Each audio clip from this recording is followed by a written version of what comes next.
Check 1-2.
Check 1, 2.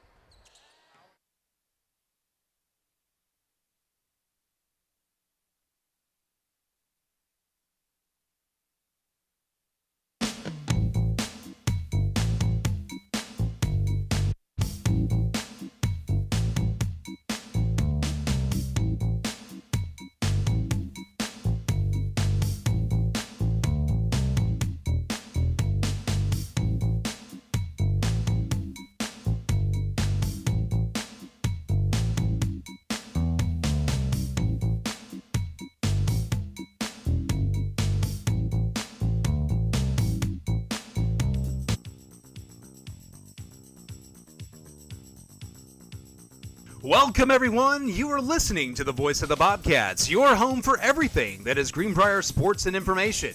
Be sure to like and follow us on X, formerly known as Twitter, Instagram, Facebook, YouTube, and anywhere else you see the handle at VoiceOfCatsTN. We are committed to providing you the best resource for all information you might want to know about your trip to the Brier. As we take a look in and listen in on pregame, we would like to tell you a little bit about Greenbrier. Located at the highest point between Louisville, Kentucky and Nashville, Tennessee, Greenbrier High School just recently celebrated its centenary. That means that Greenbrier High School has been in existence now for over 100 years. With 2 elementary schools that feed into one middle junior high that then in turn feeds into GHS, our school is growing by leaps and bounds as well as our community. With an official enrollment of 842 in 2022, Greenbrier participates in Class 4A Region 5 for football, Class 3A District 9 for basketball, baseball, and softball, and with most other sports like volleyball, tennis, track, cross country, and wrestling landing in either single A or double A divisions. You can find more about Greenbrier High School, its mission, and much more by visiting their website, ghs.rcstn.net. As we continue to present you live broadcasts of Greenbrier High School Bobcat and Lady Cat athletics, be sure to tune in to votclive.com for all the latest coverage. Greenbrier High School is an official partner school of the NFHS. That's the National Federation of State High School Associations, who are the educational body of most high school athletics in the nation and in the state of Tennessee. As a member of both the NFHS and the TSSAA, that's the Tennessee Secondary Schools Athletic Association. As a result, sometimes our broadcast may not be available in both a video and/or audio presentation. Please be mindful when you see something on social media that is promoting such. If you see such, please make sure that it is either from us or the NFHSnetwork.com. Tonight's broadcast is a simulcast with audio and video available for $9.99 monthly via the NFHS Network and audio free right here on Facebook and VOTClive.com.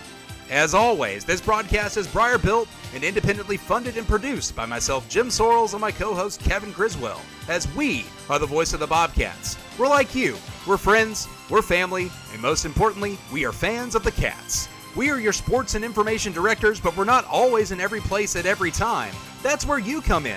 We love to hear your stories. We love to tell your stories. If you've got something good that's going on at Greenbrier, be sure to seek us out on social media and let us know. As for our broadcast, the opinions of the host or any voice overheard during the course of this broadcast is not the opinion of Greenbrier High School, the Robertson County School System, or anyone else who may not be named.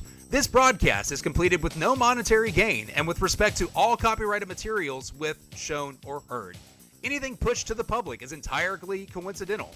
With that, please keep in mind that all NFHS video broadcasts are copyright to the NFHS Network and the TSSAA. No reproduction or reposting is allowed. All VOD will have the audio stripped from it. Greenbrier High School is an official partner school of the NFHS, the TSSAA, and Greenbrier High School is committed to sportsmanship at all levels. For more on the TSSAA, their beliefs, and their mission, here's the voice of the Tennessee Titans, Mike Keith. Hi, I'm Mike Keith, voice of the Tennessee Titans. Welcome to Greenbrier High School, home of the Bobcats. This game is being played according to the rules of the Tennessee Secondary School Athletic Association. TSSAA rules provide for fair competition among players. Our athletes recognize that judgment calls are made in good faith and that they must abide by the decisions of the official. Spectators are important in this process too. Fans can help promote good sportsmanship by observing rules of fair play. Each fan is requested to take personal responsibility for keeping this game at a high level of sportsmanship. Spectators can support their high school by refraining from derogatory remarks or cheers. Good sportsmanship is one of the primary purposes of high school athletics. The TSSAA hopes you enjoy the game and support your athletes and your high school in a positive and sportsmanlike manner.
That was me. Down, sweep up. Shoulda had some click stuff. Can't run from us. We gon' chase you down. We gon' put you up. Young boy, I lit top. I'm a big dog. You ain't here then tonight. You just might die if you ain't here with us.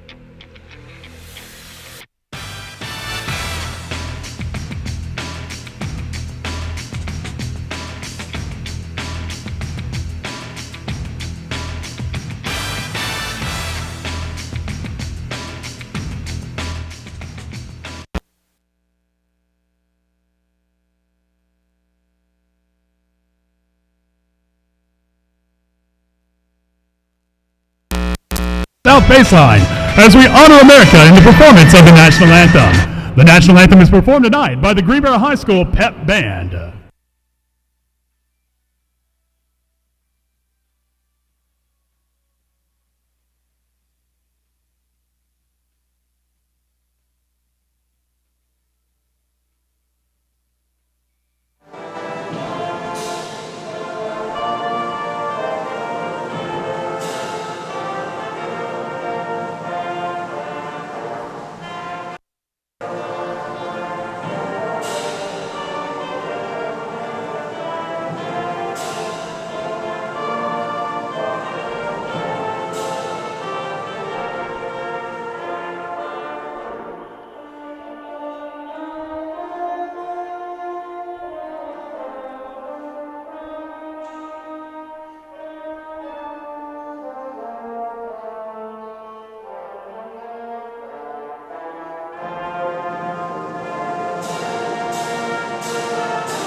All right. Well, we're. It wouldn't be a broadcast without any technical difficulties, and as we are pushing out to YouTube and Facebook, we are not to NFHS. So I'm going to continue to play around with things while Kevin gives us our introduction. First for the visiting Lady Eagles, number 11, Gabriel Allen. Number 14, Izzy McPherson. Number 21, Belle Gwynn. Number 23, Persia Bishop. And number 33, Anna Knight.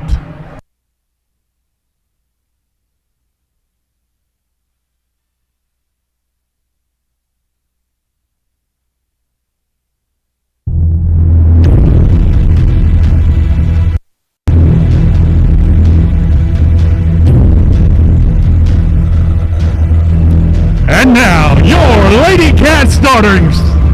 At guard, a senior number 2, Abby Stacy. At guard, a senior number 3, McKinley Jones. At guard, a senior number 10, Rylan Freeman. At forward, a senior number 14, Kendall Peterson. And at center, a senior number 32, Karen Koha. The head coach of your Lady Cats in her 5th year is Brianna Gillen. She is assisted by Danny McGrons and Austin Young.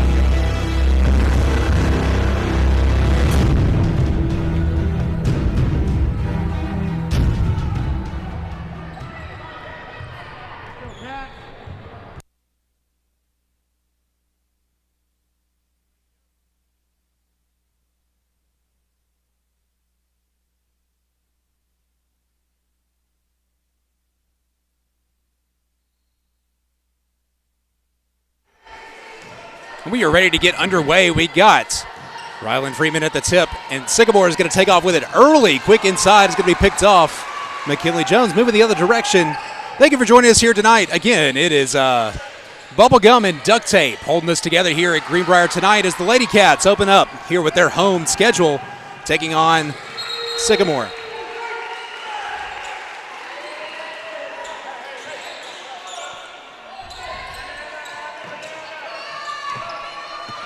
Inbound possession. Here comes Freeman down the right side. She's going to pull up, stop, and think about it. Over to Stacy. Over to Jones. Jones is going to drive it in. Trying to pitch it quick to Karen Boha. It's knocked out of her hands. Lady Cats going to break down, go on the defense. 7:20 to go here, just underway from Greenbrier High School. For 3, Sycamore got it. That was number 14. I apologize, did not write down their rosters just yet. And Sycamore will take a 3-0 lead here early. Lady Cats inbound, moving the other direction. Into the Lady Cat zone. McKinley Jones is going to pull up. Think about it. Peterson for 3. Off the front of the rim. Rebound, Sycamore.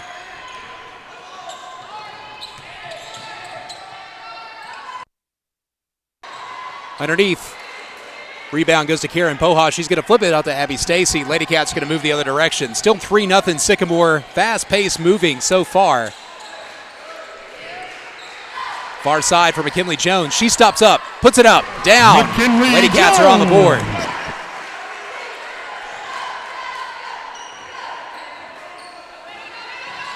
Lady Cats a little bit of a press.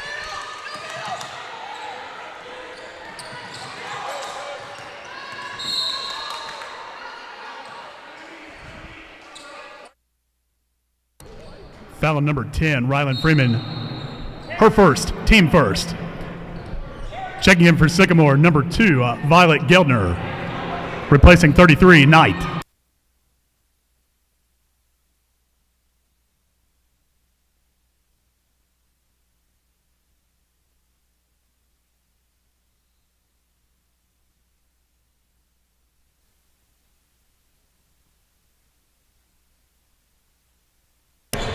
Foul number 2, Violet Geldner for Sycamore. Her first, team first.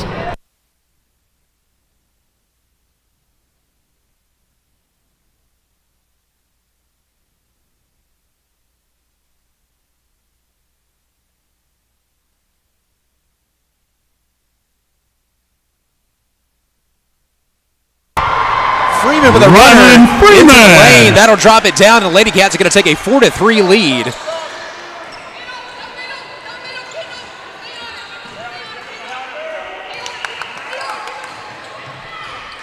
Sycamore struggling to get over into their own zone. They're going to reset here. 5:36 to go here in the first. Lady Cats just taking the lead. It's 4-3 over Sycamore.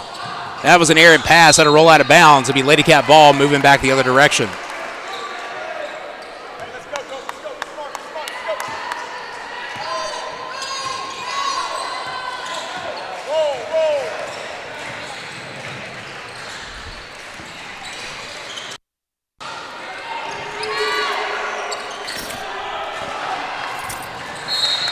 Recent shot by McKinley Jones, just a bit off kilter. It's going to roll out of bounds, and Sycamore is going to get some subs in.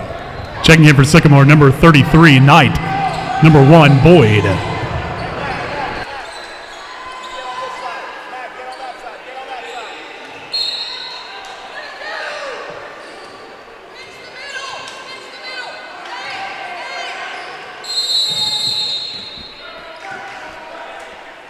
We're going to take a timeout on the floor here for Sycamore.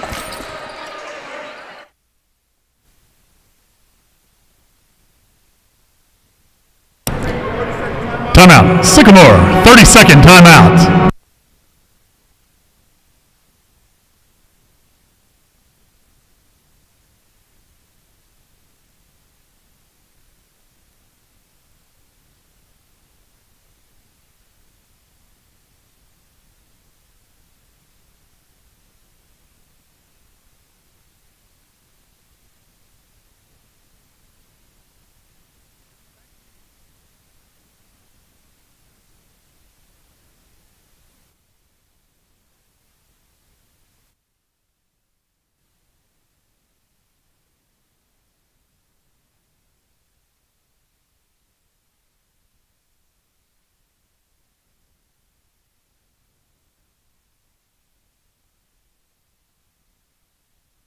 Back to work here on the other end. Sycamore quickly is going to put one up for McPherson.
Foul number 11, Allen, her first, team second.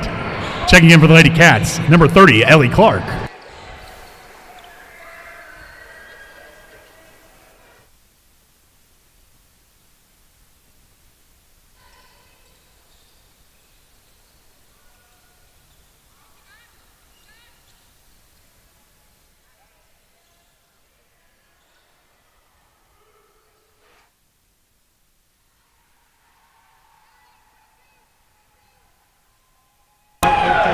Foul number 14, Kendall Peterson for the Lady Cats, her first, team second.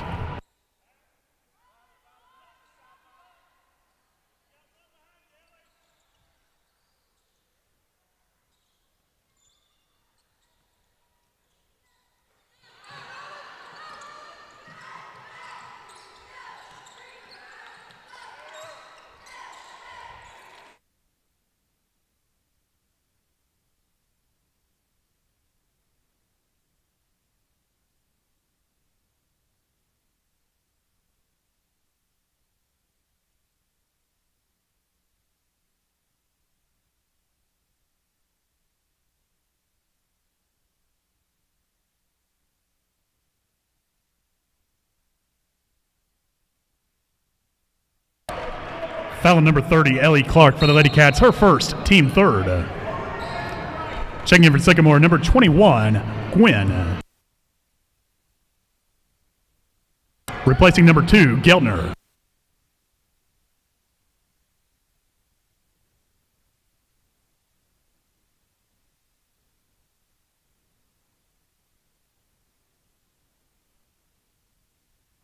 Well, I give up. I apologize. You guys checking in on Facebook and YouTube. Thank you for sticking with us. Foul number 14, McPherson for Sycamore, her first, team third. This can't go anywhere without something breaking on night one. So we're going to get the NFHS thing fixed up, and we'll figure out what's going on with that here in just a moment. But what is going on here is a back and forth contest between the Greenbrier Lady Cats and the Sycamore. Oh my gosh, their name is escaping me. The Eagles, the Lady Eagles. I'll promise you I will get this together here in just a minute. Eagles just taking a 5-4 lead just a moment ago. Looking to add to it, swish with that three. It's now 8-4 in favor of Sycamore. Knight for three. Quickly on the other end is Rylan Freeman. She's got someone all over her. It's going to be knocked out of her hands as she rolls it back to Abby Stacy. That'll kick it out of bounds. Checking in for the Lady Cats, number 22, Logan Henry. Replacing number 10, Rylan Freeman. Checking in for Sycamore, number 11, Allen. Replacing number 1, Boyd.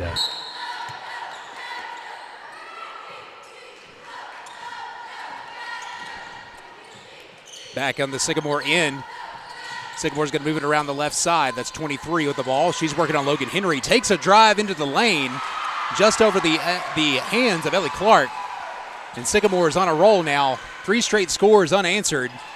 Lady Cats unable to do anything with it on the other end as that one rolls out of bounds. Another errant pass. Going to be a Sycamore lead with 2:19 to go here in the first quarter. It's 10-4 in favor of the Eagles.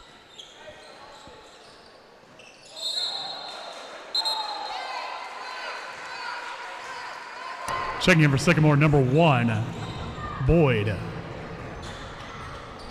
Replacing number 14, McPherson. McKinley Jones to inbound on the other end for the Lady Cats. Gets it into the hands of Peterson as she puts it back to Jones as she peels around. She's on the left side. Looking at Abby Stacy in the left corner. Has that one knocked out of her hands. Lady Cats are going to reset it midcourt. Stacy drops it back to Jones. Jones will set it up at the top of the three-point line. She's going to roll to the left. She's going to back it up and reset. Ellie Clark going to work underneath. McKinley Jones is going to put up a three from way down deep. No good. It's going to be rebounded by Sycamore as we move the other direction.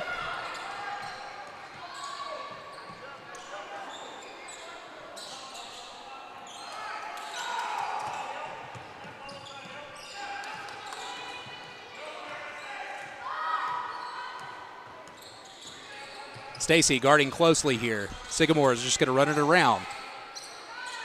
Wide open for three is number 10. That was going to fall short. A little bit of air underneath. Going to be a turnover. Lady Cat ball moving the other direction. Checking in for the Lady Cats, number 24, Allie Beth Moses. Replacing number 3, McKinley Jones.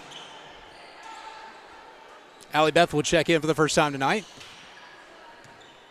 Stacy will carry us up court as she flushes it up to Allie Beth. Spin move on the left side. She gets caught by her feet. Saves it going out of bounds. Not a good pass intended for Kendall Peterson. Sycamore is going to make her go to work, and then we're going to draw a foul. Foul number 14 for the Lady Cats. Kendall Peterson, her second, team fourth.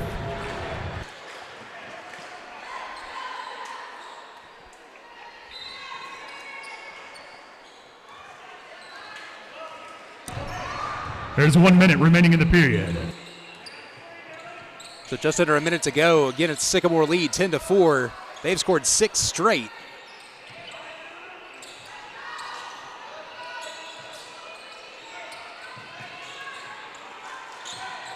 Tight defense by the Lady Cats, going to keep them at bay. They're going to throw up a 3, though, and it'll drop good. McPherson for 3. It's now 13-4 in favor of Sycamore. Lady Cats working on the other end. Abby Stacy tried to set it up, forces it inside to Ellie Clark. Had an eagle step in front of it as they move the other direction, setting up for 2. Little air underneath that one. Logan Henry's going to come up with a rebound. 17 seconds to go as the Lady Cats push it back towards their zone. Abby Stacy on the left side has that one knocked out of her hands too. Sycamore on the other end, couple shots, finally get one to drop as they draw the extra one as well.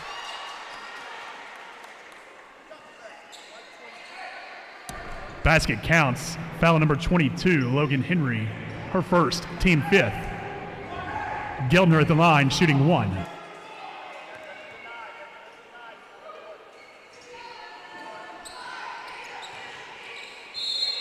So now 5 team fouls for the Lady Cats.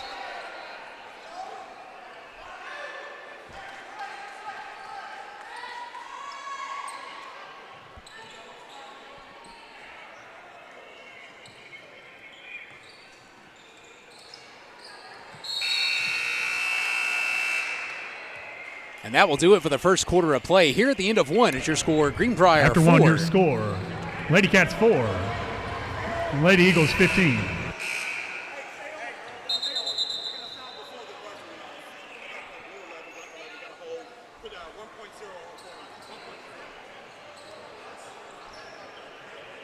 There before the buzzer, there was a foul that was called, so we're going to put 1 second back on the clock. Prior to the expiration of time,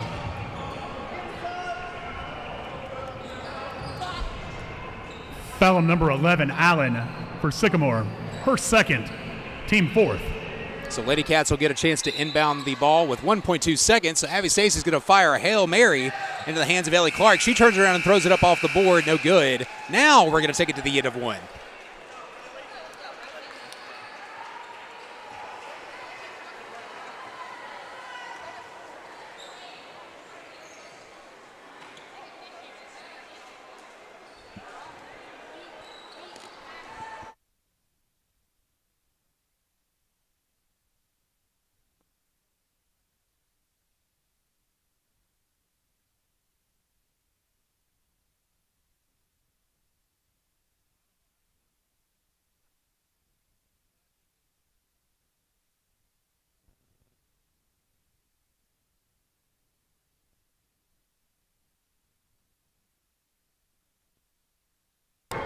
Fans, we want to take a moment to recognize our Bobcat basketball sponsors. Their signs are located throughout the gym. The contributions from these businesses and individuals help to fund our Lady Cat and Bobcat basketball programs. We encourage you to support these sponsors because they support the Bobcats. All Pro Truck Repair, Brandon Frank Construction, D.R. Clark Company, Insol, Jigs and June Inflatables, Triple B Exteriors, and Xander Insurance.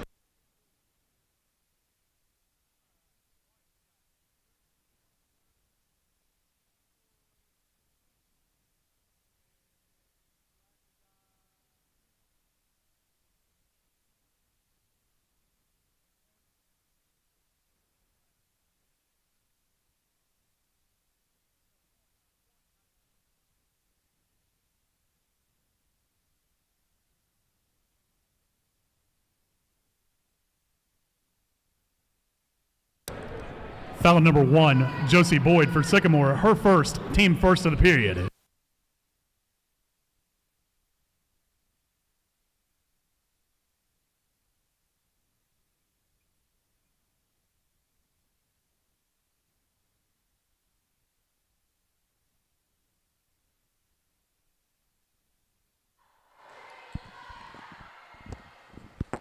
We're going to keep piecing this together until we figure out what's going on here. So Sycamore back on the other end. Lobs one up. It's no good. Into the hands of Logan Henry as she forces it up in the hands of Ellie Clark. Back to McKinley Jones. She's going to draw a foul at the same time. That basket should count. And then we're going to go to the charity stripe. Count it, McKinley Jones. Foul is on number 20 for Sycamore. So that'll break a big, long run there for Sycamore. So that's nice to... Lady Cats will get them back into a groove, maybe. McKinley Jones will pick up the extra one, and it's now 15-7 in favor of Sycamore.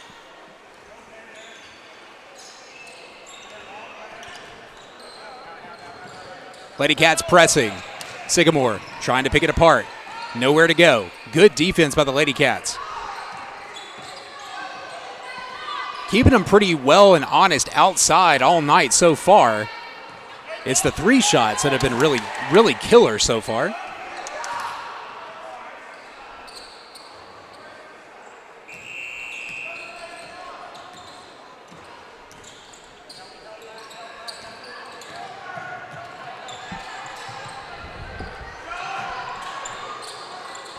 Sycamore is going to throw up another three, and it will drop good. Just unbelievable accuracy from the outside so far for the Eagles.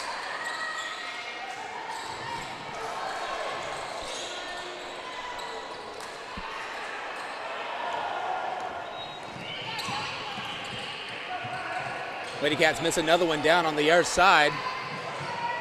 Picked up, going to be brought down by Sycamore until it's promptly knocked out of bounds.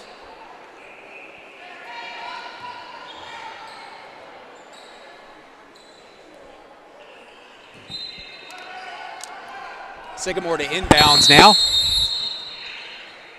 And we've got a quick timeout here.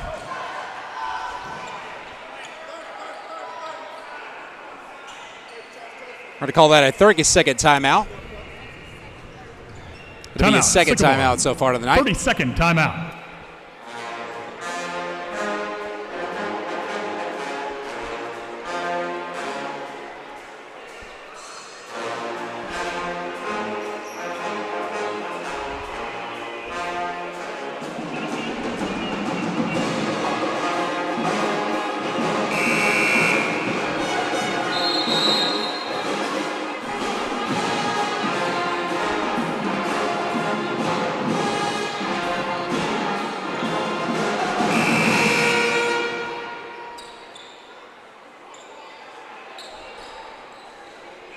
Lady Eagles to inbound on their side here.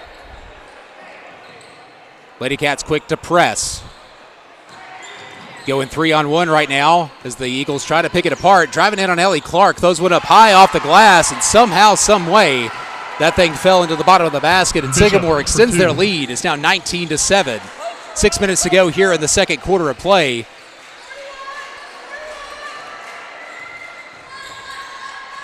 McKinley Jones working around. Gets one in the corner to Logan Henry. She steps one off. Passes back to Freeman. Freeman, she's at the top of the three-point line. Almost has that one knocked out of her hands. She drops it back to Logan Henry. To McKinley Jones. She's on the right side. Inside to Freeman. She's going to work. Gets someone thrown off of her to McKinley Jones. She can't shake it. Back to Logan Henry. She's at midcourt. Pushes up. Allie Beth Moses. Look for the shot. Nothing. Passes to Logan Henry, drops one into the zone, and there's going to be a foul drawn there quickly. Foul number 30, Ellie Clark for the Lady Cats, her second, team first of the period. Abby Stacy will check in for the Lady Cats. Abby Stacy replacing number 24, Allie Beth Moses. Checking in for Sycamore, number 21, Gwen.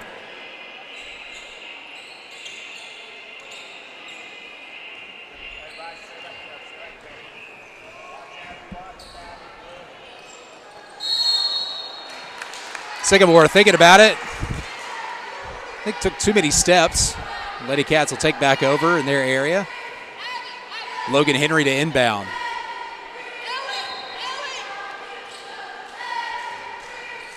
Gets it into the hands of Jones.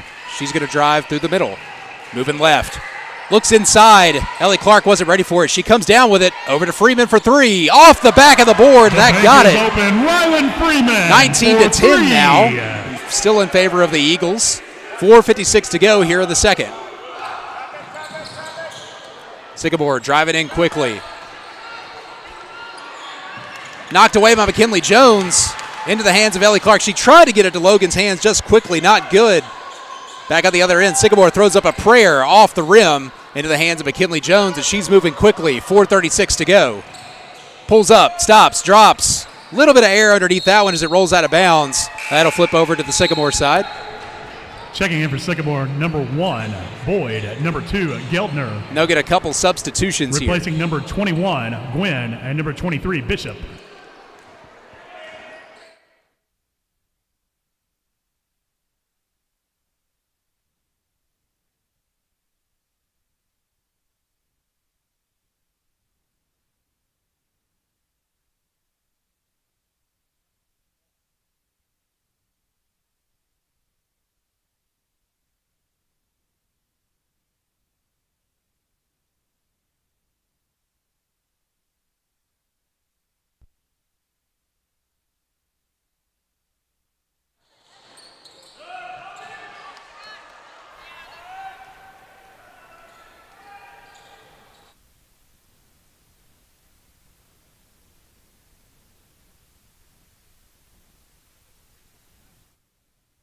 Abby Stacy running through the lane, in and out of the rim.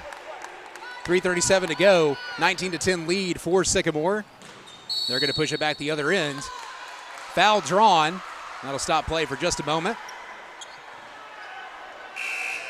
14 was not happy about that. Speaking of 14, here comes Kendall Peterson checking in. Offensive foul, number 14, McPherson for Sycamore, her second. Kaylee Andrews will check in as well. And the Lady Cats are going to take a timeout. Team third of the half.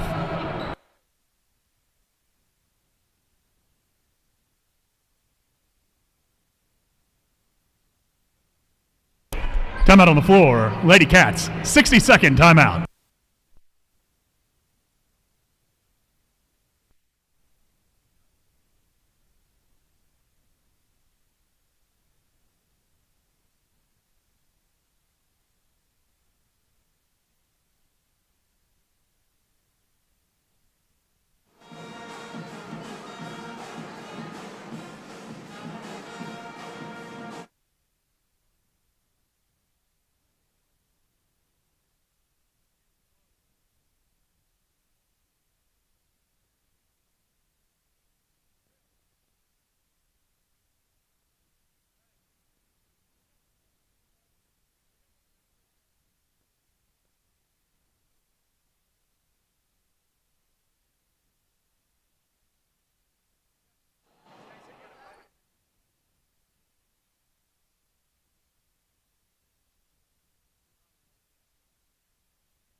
All right, I think we're just going to have to give up on NFHS tonight, so I do apologize if anybody had signed up for that.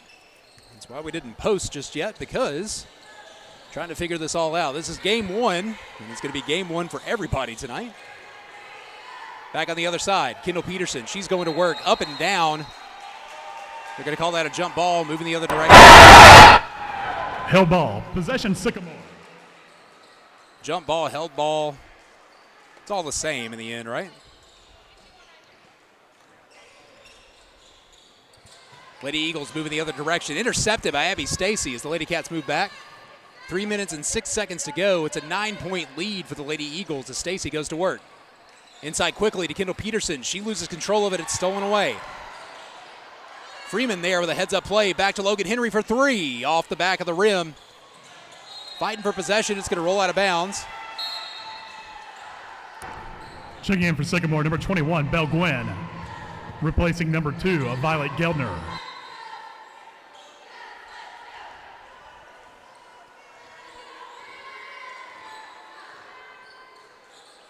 Lady Cats with a press. Logan Henry there at midcourt.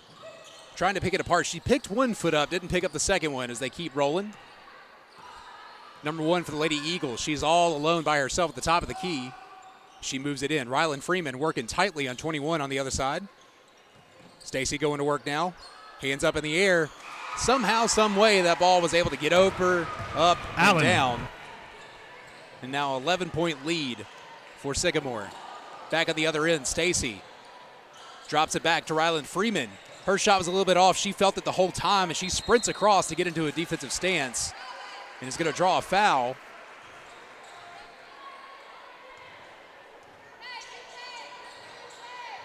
So it'll be Lady Cat ball. Logan Henry to inbound. 2 minutes and 8 seconds to go here in the second quarter. Inside to Peterson. Outside, quickly into Peterson's what I meant to say. Freeman into the corner for Henry. To Peterson. Just outside of the box, she has it stolen out of her hands. Freeman and Andrews combined with some good stop there. Trying to force one from the outside, but Sycamore's been dangerous. And now able up and in. Allen. As they break apart that press, able to lob one in, Sycamore increases their lead. It's now 23-10.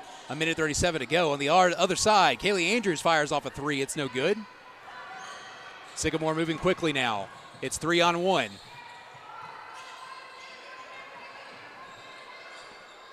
Andrews now on the wide side. Sycamore fights it in. Back outside for two off the backboard. Lady Cat ball moving the other direction into the hands of Henry with a minute 15. She forces ahead to Kaylee Andrews, just a bit out of reach as it rolls out of bounds. Checking in for the Lady Cats, number 3, McKinley Jones. Number 32, Karen Poha. Replacing number 10, Rylan Freeman. Number 14, Kendall Peterson. Logan Henry to inbound on the other side. Inside quickly to Karen Poha. She goes up for it. There's going to be a foul.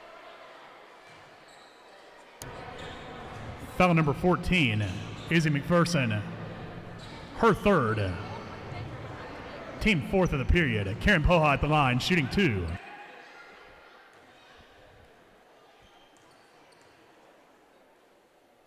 First shot is up. Off the back of the rim, no good. Sycamore will get a sub.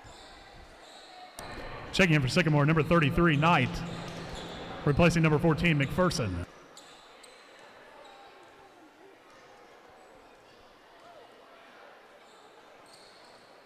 Karen's second one is up and good. Lady Cats will keep chipping into that lead. It's now 23-11 in favor of Sycamore. A minute 4 to go here in the first half. Sycamore quickly on the other end. Top of the key, far right side in the face of Karen Poha. She had her hands up, no good. Rebound Sycamore from the left side now for 3. Off the back of the rim, no good. Forcing them back out to reset. 42 seconds to go here in the first half. Sycamore crowding the left side, back to the middle of the floor.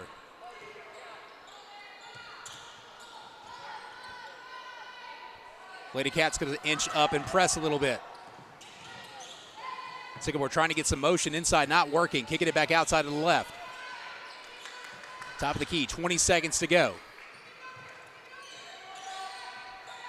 Left side, break into the middle of the lane, no good. Up off the backboard, rebound.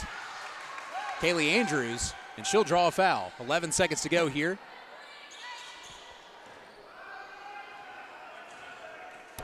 Foul number 11, Allen for Sycamore, her third, team fifth of the period.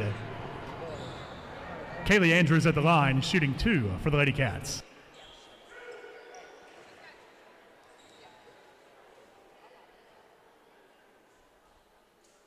Andrews' first shot is up, and it's in. Checking in for the Lady Cats, number 14, Kendall Peterson. Number 12, Riley Frank.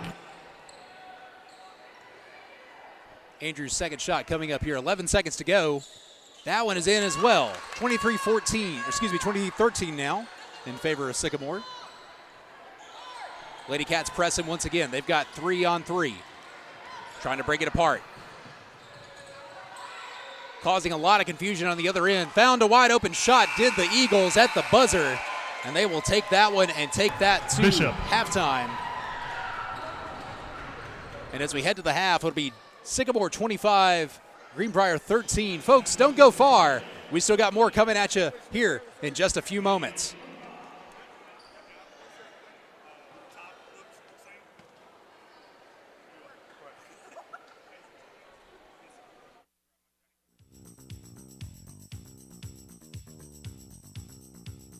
Welcome, everyone. You are listening to the Voice of the Bobcats, your home for everything that is Greenbrier sports and information. Be sure to like and follow us on X, formerly known as Twitter, Instagram, Facebook, YouTube, and anywhere else you see the handle @VoiceOfCatsTN. We are committed to providing you the best resource for all information you might want to know about your trip to the Briar. As we take a look in and listen in on pregame, we would like to tell you a little bit about Greenbrier. Located at the highest point between Louisville, Kentucky and Nashville, Tennessee, Greenbrier High School just recently celebrated its centenary. That means that Greenbrier High School has been in existence now for over 100 years. With 2 elementary schools that feed into 1 middle junior high that then in turn feeds into GHS, our school is growing by leaps and bounds as well as our community. With an official enrollment of 842 in 2022, Greenbrier participates in Class 4A Region 5 for football, Class 3A District 9 for basketball, baseball, and softball, and with most other sports like volleyball, tennis, track, cross country, and wrestling landing in either single A or double A divisions. You can find more about Greenbrier High School, its mission, and much, much more by visiting their website, ghs.rcstn.net. As we continue to present you live broadcasts of Greenbrier High School Bobcat and Lady Cat athletics, be sure to tune in to VOTClive.com for all the latest coverage. Greenbrier High School is an official partner school of the NFHS. That's the National Federation of State High School Associations, who are the educational body of most high school athletics in the nation and in the state of Tennessee. As a member of both the NFHS and the TSSAA, that's the Tennessee Secondary Schools Athletic Association. As a result, sometimes our broadcast may not be available in both a video and/or audio presentation. Please be mindful when you see something on social media that is promoting such. If you see such, please make sure that it is either from us or the NFHSnetwork.com. Tonight's broadcast is a simulcast with audio and video available for $9.99 monthly via the NFHS Network and audio free right here on Facebook and VOTClive.com. As always, this broadcast is Briar built and independently funded and produced by myself, Jim Sorrells, and my co-host, Kevin Criswell, as we are the voice of the Bobcats. We're like you. We're friends, we're family, and most importantly, we are fans of the Cats. We are your sports and information directors, but we're not always in every place at every time. That's where you come in. We love to hear your stories. We love to tell your stories. If you've got something good that's going on at Greenbrier, be sure to seek us out on social media and let us know. As for our broadcast, the opinions of the host or any voice overheard during the course of this broadcast is not the opinion of Greenbrier High School, the Robertson County School System, or anyone else who may not be named. This broadcast is completed with no monetary gain and with respect to all copyrighted materials with shown or heard. Anything pushed to the public is entirely coincidental. With that, please keep in mind that all NFHS video broadcasts are copyright to the NFHS Network and the TSSAA. No reproduction or reposting is allowed. All VOD will have the audio stripped from it. Greenbrier High School is an official partner school of the NFHS, the TSSAA, and Greenbrier High School is committed to sportsmanship at all levels. For more on the TSSAA, their beliefs, and their mission, here's the voice of the Tennessee Titans, Mike Keith. Hi, I'm Mike Keith, voice of the Tennessee Titans. Welcome to Greenbrier High School, home of the Bobcats. This game is being played according to the rules of the Tennessee Secondary School Athletic Association. TSSAA rules provide for fair competition among players. Our athletes recognize that judgment calls are made in good faith and that they must abide by the decisions of the official. Spectators are important in this process too. Fans can help promote good sportsmanship by observing rules of fair play. Each fan is requested to take personal responsibility for keeping this game at a high level of sportsmanship. Spectators can support their high school by refraining from derogatory remarks or cheers. Good sportsmanship is one of the primary purposes of high school athletics. The TSSAA hopes you enjoy the game and support your athletes and your high school in a positive and sportsmanlike manner.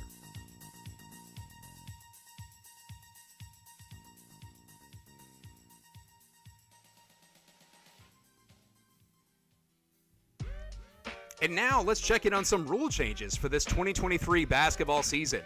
This past spring, the National Federation of State High School Associations, that's the NFHS, they voted to discard the 1-and-1 free throw starting this basketball season. It's one of several high school basketball rule changes that will begin across the country, which includes the TSSAA here in Tennessee.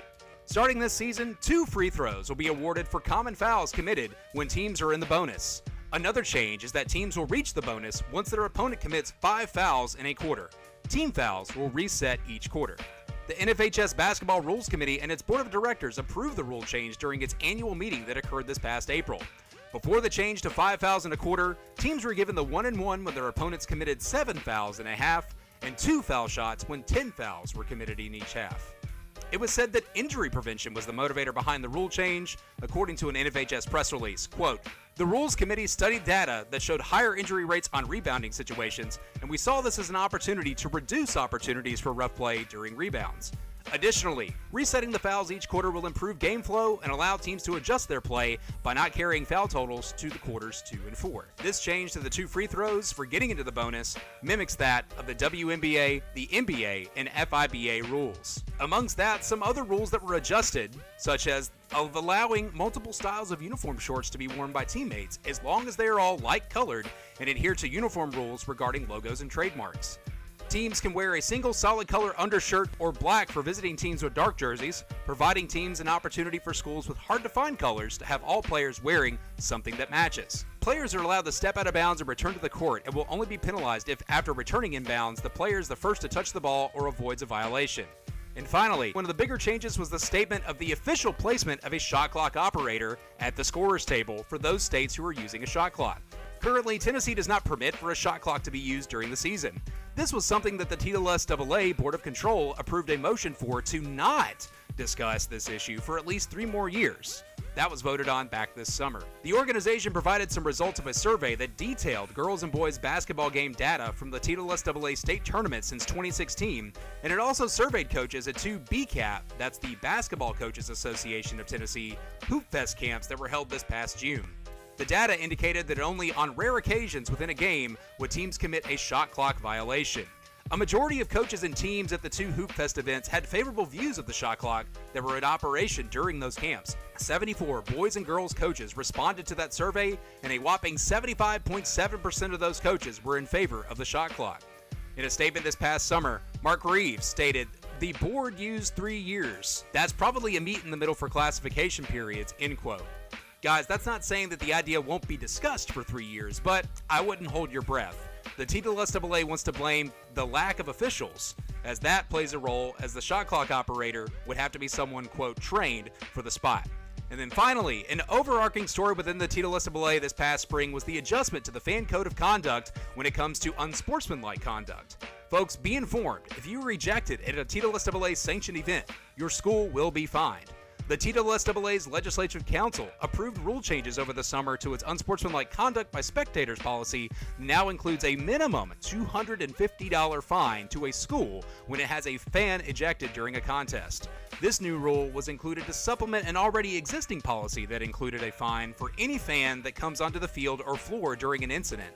And there is a possibility of other, quote, non-monetary disciplinary action, including but not limited to probation and/or restricted probation for the entire athletic program. With over 700 ejections in the 2022-2023 school year, this change comes as a direct response to a rise in fan misconduct. While a referee cannot remove a fan, if a contest is stopped for any reason to deal with an unruly situation, the contest officials can ask administrators of the host school to remove anyone from the area of play. Be warned, folks. And that will do it for some of our major rule changes for the 2023-2024 basketball season.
hey, look, there's basketball back here. A couple seconds taken off the clock, but nothing of consequence that has happened. Trying to troubleshoot the rest of the stuff that's going wrong, but the things that are going right now, the Lady Cats finally getting some points on the board there towards the end of the second, but a heartbreaking, buzzer-beating score for Sycamore has them up 12 with 7 minutes, 11 seconds as we get started here in the second half of play.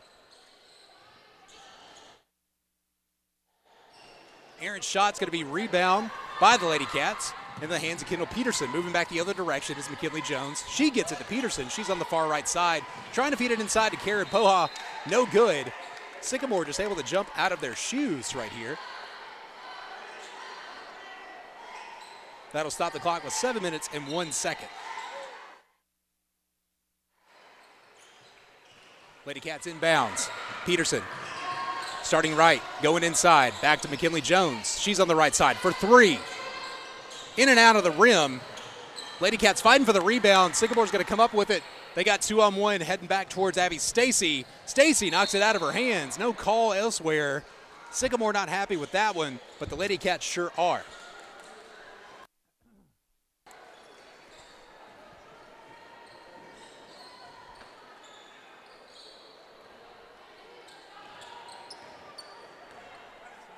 Ball in the hands of Jones as she brings it across half court. Inside to Poha. She's looking for Rylan Freeman back door. No good. Back out to McKinley Jones. Sets it up to Abby Stacy. She's at the top of the three-point line as she tries to force it in off onto Karen Poha, and that's going to be a ball kicked off a foot. That'll stop play for just a second. Lady Cats to inbound. Rylan Freeman with the honors.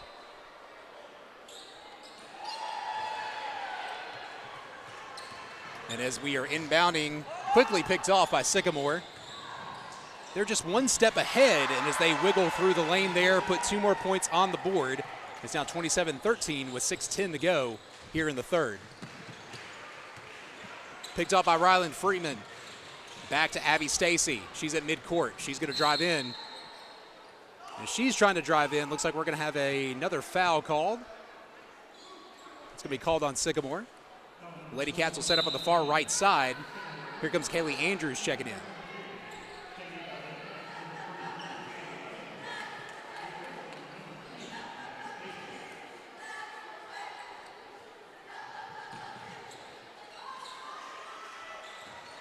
Peterson, she's at the three-point line. Gets it over to Andrews. She's moving back.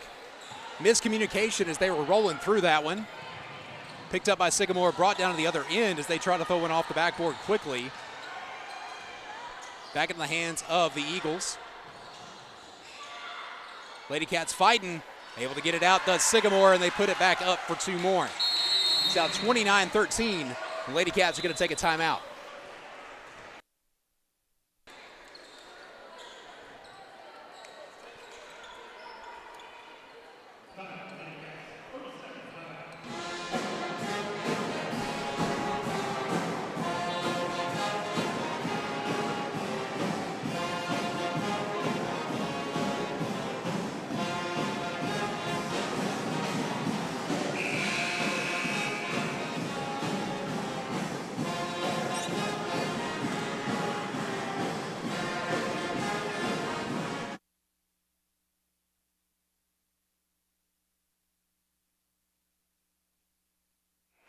.534 to go here in the third quarter, coming off that Lady Cat timeout, trying to get everybody refocused.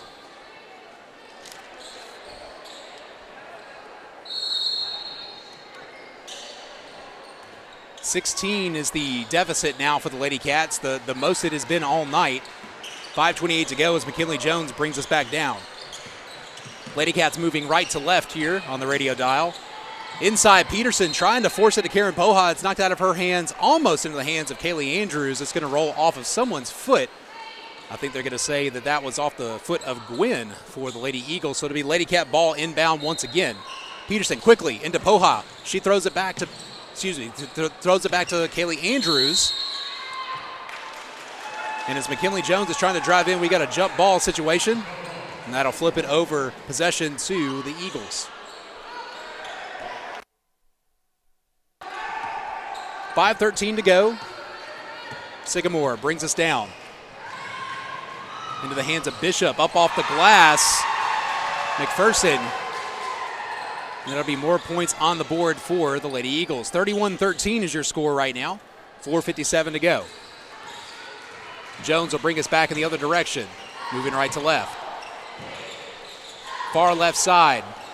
Into the hands of Kaylee Andrews. She throws it back to Ryland Freeman for two. Off the front of the rim. Rebound McKinley Jones. Drive, steps, back out. Peterson now for three. Off the front of the rim. Rebound. Still got it. Kaylee Andrews throwing up a prayer. No good. That one will rim out as well into the hands of the Lady Eagles, and we're moving back the other direction. In the hands of McPherson. She puts up a three. Off the front of the rim. Rebound. Kendall Peterson gets it out quickly to McKinley Jones. Well, intended for McKinley Jones, and it just slipped off her fingertips. And that'll be a turnover there. Ellie Clark will check in for the Lady Cats.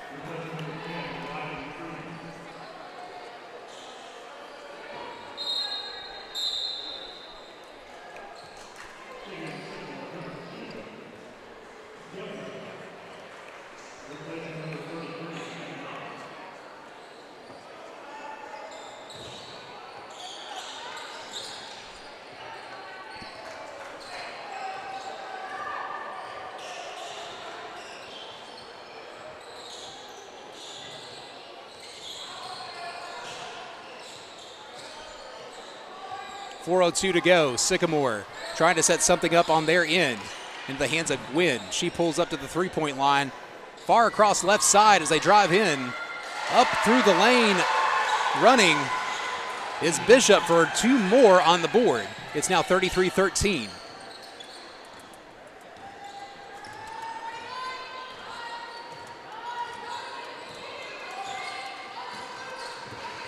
Jones driving in on the left side, moving back now to the middle, to the right, inside to Poha, pumps, goes up, hits the shot, draws a foul, and she will take to the line.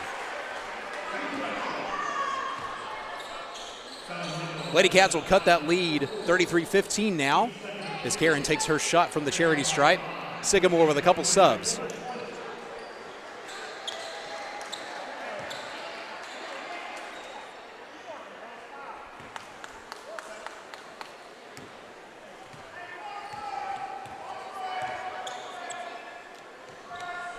Poha puts up her extra point, and it's good.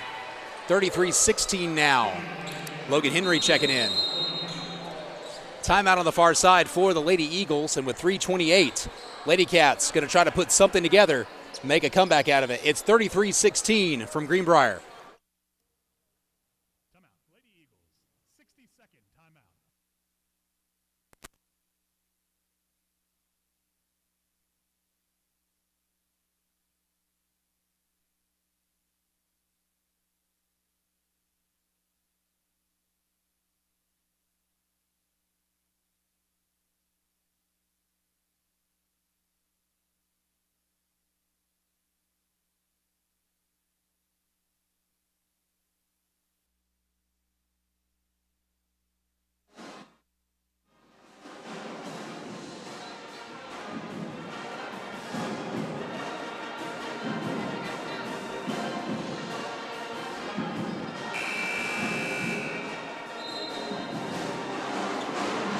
Another great combination performance from the Greenbrier High School Marching Bobcats, the pep band edition.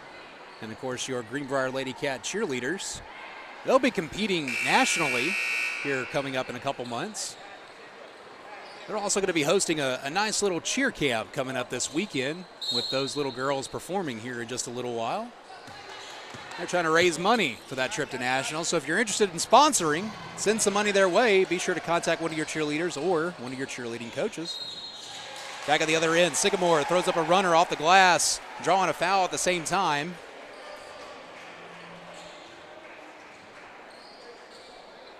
Again, don't forget about those rule changes. Of course, at the end of every quarter, we will wipe the personal fouls off. Of course, they'll still stick with the player, but for the team fouls, they'll be wiped off the board. Free throw here for Sycamore. First one is up and good as Ryland Freeman checks in to replace Peterson.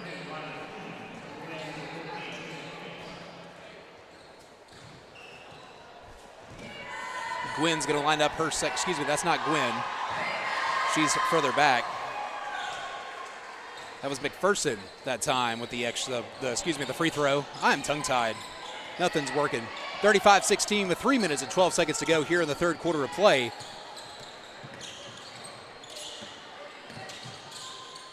Lady Cats moving the ball around quite effectively right now. Freeman, she's on the far right side. She's moving in to Jones on the left for three. Up off the backboard, no good.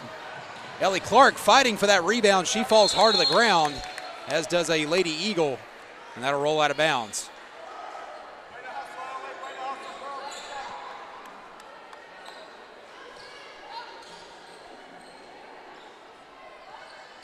Lady Cats to inbound. Henry gets it to McKinley Jones. 2 minutes and 48 seconds to go here in the third. Freeman on the left side here. Logan Henry, she's at the top for the three. Off the front of the rim, rebound Sycamore, just out of reach for Ellie Clark. The timing is there. It's just the fingertip length that is lacking for the Lady Cats tonight. The other end for the Eagles. Gwen, she's at the top of the key. She tosses it over to McPherson for three. Off the rim. Lady Cats coming down with a rebound, does Ellie Clark. Flips it to McKinley Jones, we're moving the other direction. Miscommunication on the movement as McKinley tries to get it in the hands of Logan Henry. She zigged when she should have zagged. That'll roll out of bounds. Stop of the clock, 2 minutes and 12 seconds left in the third. McPherson to bring it up for the Eagles. Quickly, the other end of the court.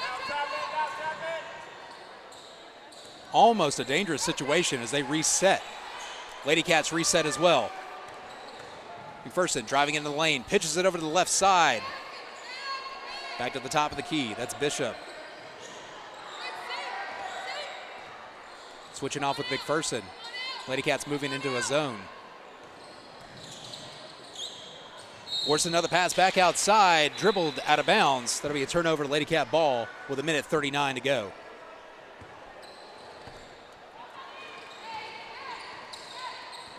Jones will bring us down from the other side. Again, it's 35-16 in favor of Sycamore with 1:30 to go here in the third. Kinley Jones tosses one to Kaylee Andrews. She's moving backward.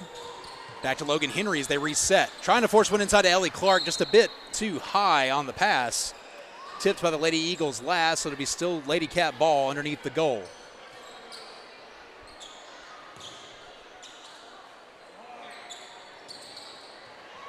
Inside quickly to Ellie Clark. She pump fakes, pumps again.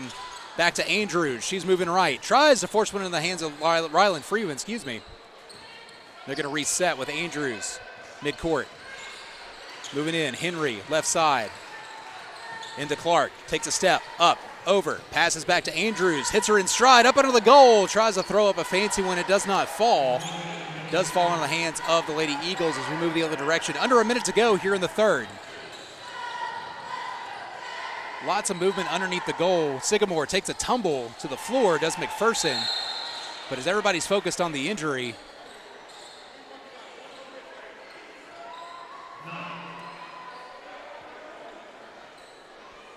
there was a shot that went up and counted, but in the middle of that we had a warning on the Sycamore bench. It's 37-16 now in favor of the Lady Eagles as the Lady Cats move it back the other direction. Jones to Henry, back to Jones as they move across midcourt. 37 seconds to go. Jones to Freeman. She's on the right side. Looking. Henry sets the screen. She moves around. To Jones. She's on the left side now. She's directing traffic. Moves back to the middle. 3-second violation. We'll flip that over in favor of the Lady Eagles. 22.9 seconds to go here in the third. Eagles will slowly move it up court. 17 seconds to go.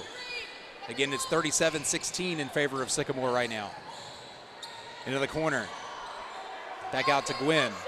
Over to Bishop for Sycamore. 6 seconds to go. 5 seconds to go. Looking for the last shot of the quarter. Into the corner. No time left on the clock. They're just going to let it run out, and that will take us to the fourth. Here at the end of three, it's your score, Sycamore 37, Greenbrier 16. Lady Cats 16, Lady Eagles 37.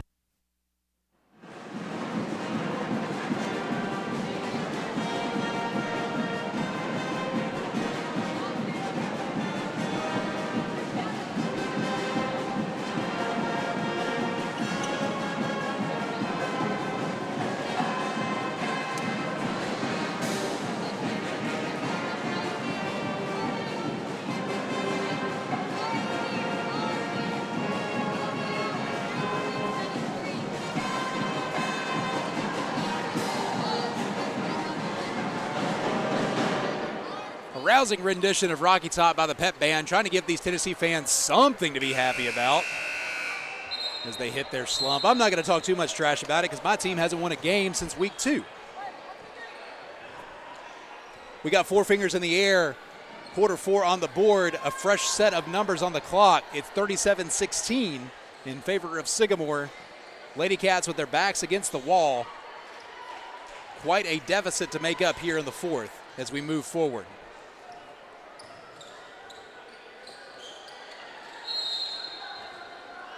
Freeman will inbound to McKinley Jones as she comes across midcourt.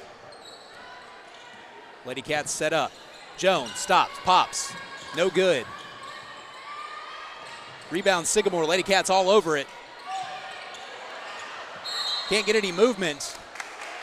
Lady Cats are going to force that one to turn over. It'll be Lady Cat ball underneath their goal. Logan Henry to inbound. Movement. Gets it into Andrews. She steps up for 3. On the left side, off the rim. Rebound Sycamore.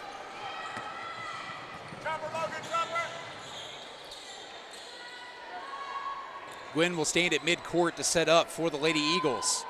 Kaylee Andrews will meet her one-on-one. Lady Cats going man up now. Andrews covering Gwynn. She moves into the lane. Karen Boha looking for the charge, not going to get it. So they'll call a block.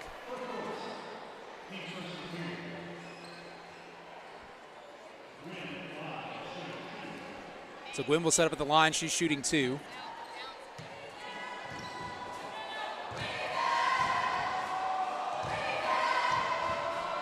Shot is away. It's in. 38-16. Kendall Peterson and Allie Beth Moses will check in for the Lady Cats.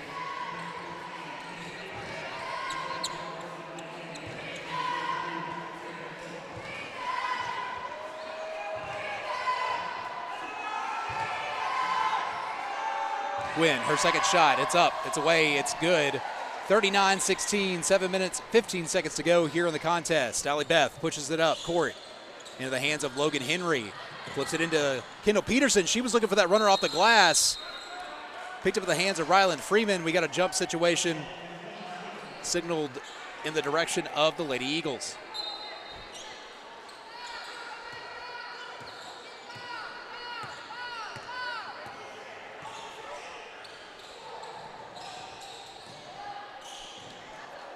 Picked off on the other end, Logan Henry. She's got it in the hands of Allie Beth Moses as we move the other direction. Allie Beth for 3. Got it! AB was one of the hotter hands last season. We saw her really come to life here in this gym quite a few times. There's the first one for her tonight. It's 39-19 with 6:33 to go. McPherson puts up her shot in and out into the hands of Peterson. We're moving the other direction. Allie Beth bobs, weaves. She's on the right side. Lady Cats setting up to Henry. She's on the left side. Tries to look her off. She moves right. Feeds one into Ryland Freeman just out of reach. That's going to roll out of bounds. 6:13 to go.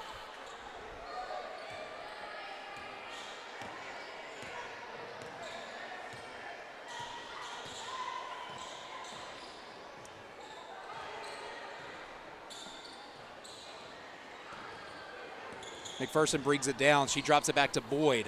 Back in the hands of McPherson. She threw an elbow.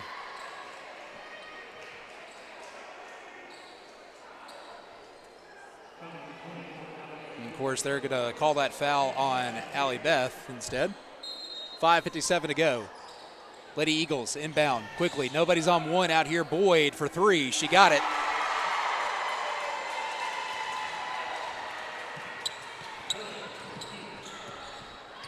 Back at the other end, McKinley Jones on the left side to Freeman. Feeding one inside, just out of reach for Kendall Peterson. It's going to be picked up by Boyd. She's moving the other direction for the Lady Eagles. In the hands of Gwynn. She feeds it in quickly underneath. It's up and it's in.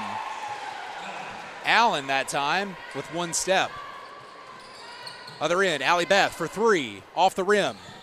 Lady Cats not in position. Lady Eagles will come up with a rebound.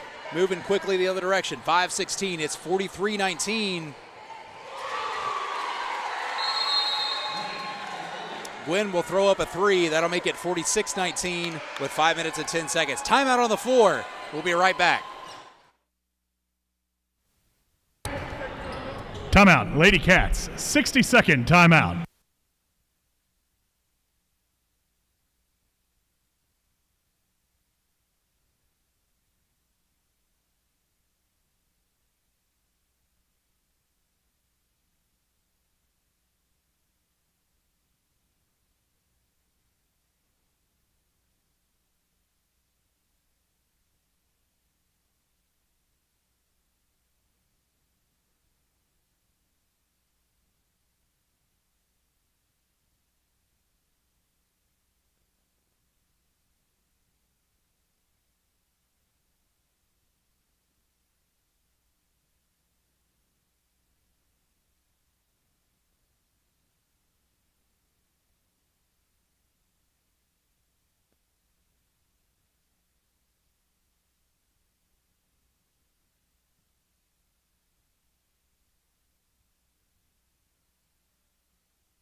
Five minutes and 10 seconds to go here in the fourth quarter of play, and a long road ahead for the Lady Cats. Sycamore's lead, 46-19 with 5:10 to go. McKinley Jones will bring it up for the Lady Cats. She's across midcourt, directing traffic as she moves left. Riley Frank now. She's moving back to the right side in the hands of Allie Beth Moses. To Peterson, left side. Looking inside to Clark. Gets her in stride. She comes back. Throws it up off the glass. No good. Rebound, Sycamore. 4:45 to go.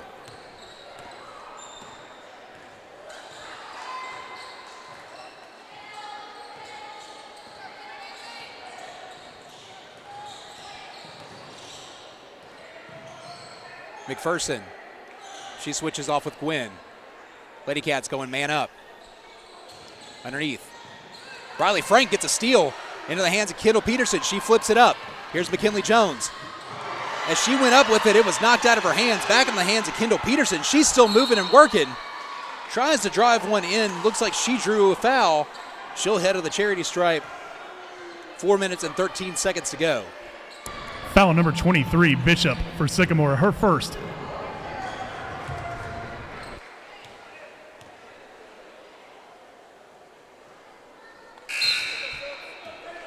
Kendall Peterson at the line and shooting two.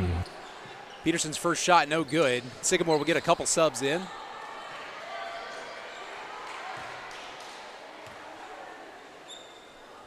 Second shot is up off the front of the rim. Ellie Clark's got a hand on it. Lady Cats got it.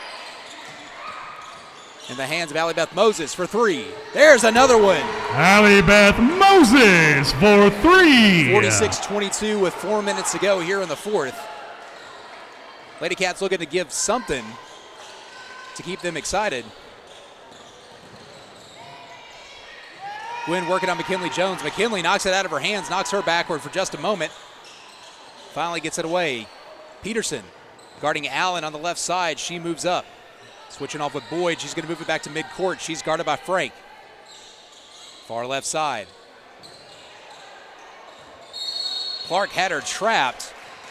Threw too many swats at the ball. Foul on number 30, Ellie Clark, her third. Team third of the period. Now 46-22, 3:30 to go. Sycamore, quick inbounds. Running across the line. Drives up, off, no good. Here comes Peterson. She's across midcourt. Lady Cats moving 3-on-3 right now. Into the hands of McKinley Jones. Driving into the lane, stops, spins. That ball was tipped. She was fouled. She will head to the free throw line. Foul on number 21, Belle Gwynn for Sycamore, her second.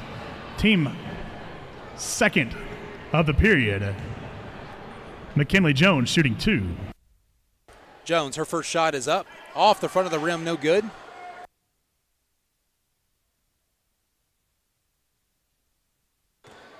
Second shot coming up. Up. In. 46-23. 3:15 to go. Boyd brings it across midcourt for the Lady Eagles. She's working on Riley Frank. Feeds into the corner. Trapped now by the Lady Cats. Clark moves up quickly, almost got her hands in the wrong place. Moving around the right side, back to the left for the Eagles. Dropping one back. Wide open for three. Swish. It's 49-23. Betts for three. 2:45 to go here in the fourth.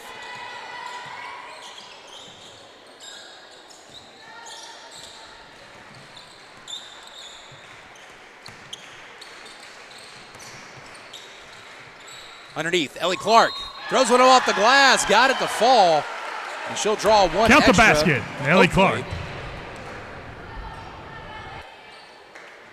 Foul number 2, Geltner. Ellie Clark at the line to attempt the three-point play. Coming into the night, of course, the Lady Cats, they got their first win on the road Tuesday night at Pope Prep. Sycamore, they dropped their first game of the year to Springfield a couple nights ago, losing 44-39.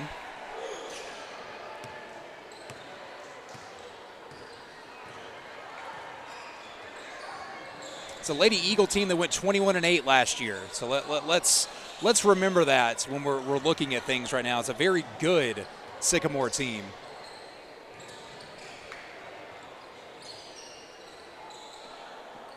Far side for Geltner. She's driving in, up and off the glass, no good. A rebound, McKinley Jones. Flipping it quickly to Kendall Peterson in stride. Stops, puts it up, got it. Excellent work there. Kendall Peterson. 49-28 with 1:55 to go.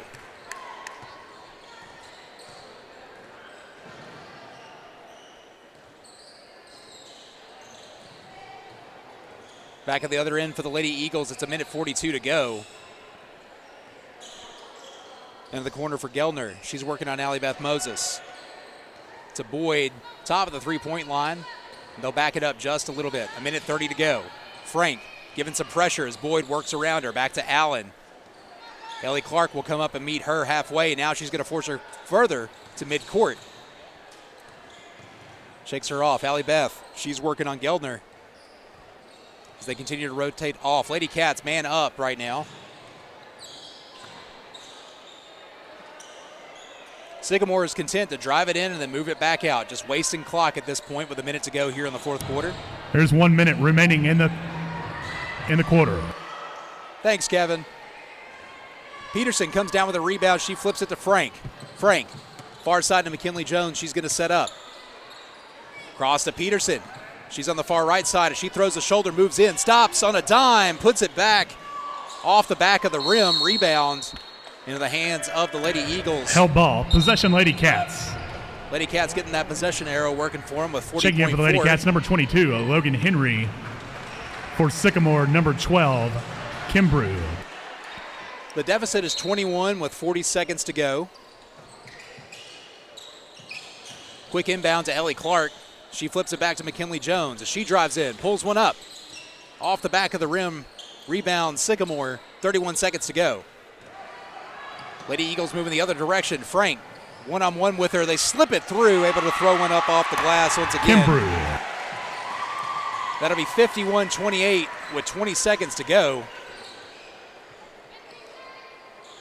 Jones into the hands of Riley Frank to Logan Henry for three. Off the front of the rim, rebound out. Kendall Peterson steals one away. She'll drop one in at 30. Kendall Peterson. 51-30 here, 2 seconds to go, and that will do it for game two of the Lady Cats. Now 1-1 as we continue on. Your final score, Lady Cats 30, Lady Eagles 51. Sycamore will improve to 1-1 as well. Of course, Sycamore, there was a time where they were a region and district opponent, not so much anymore. And I'm going to stop while the band is playing.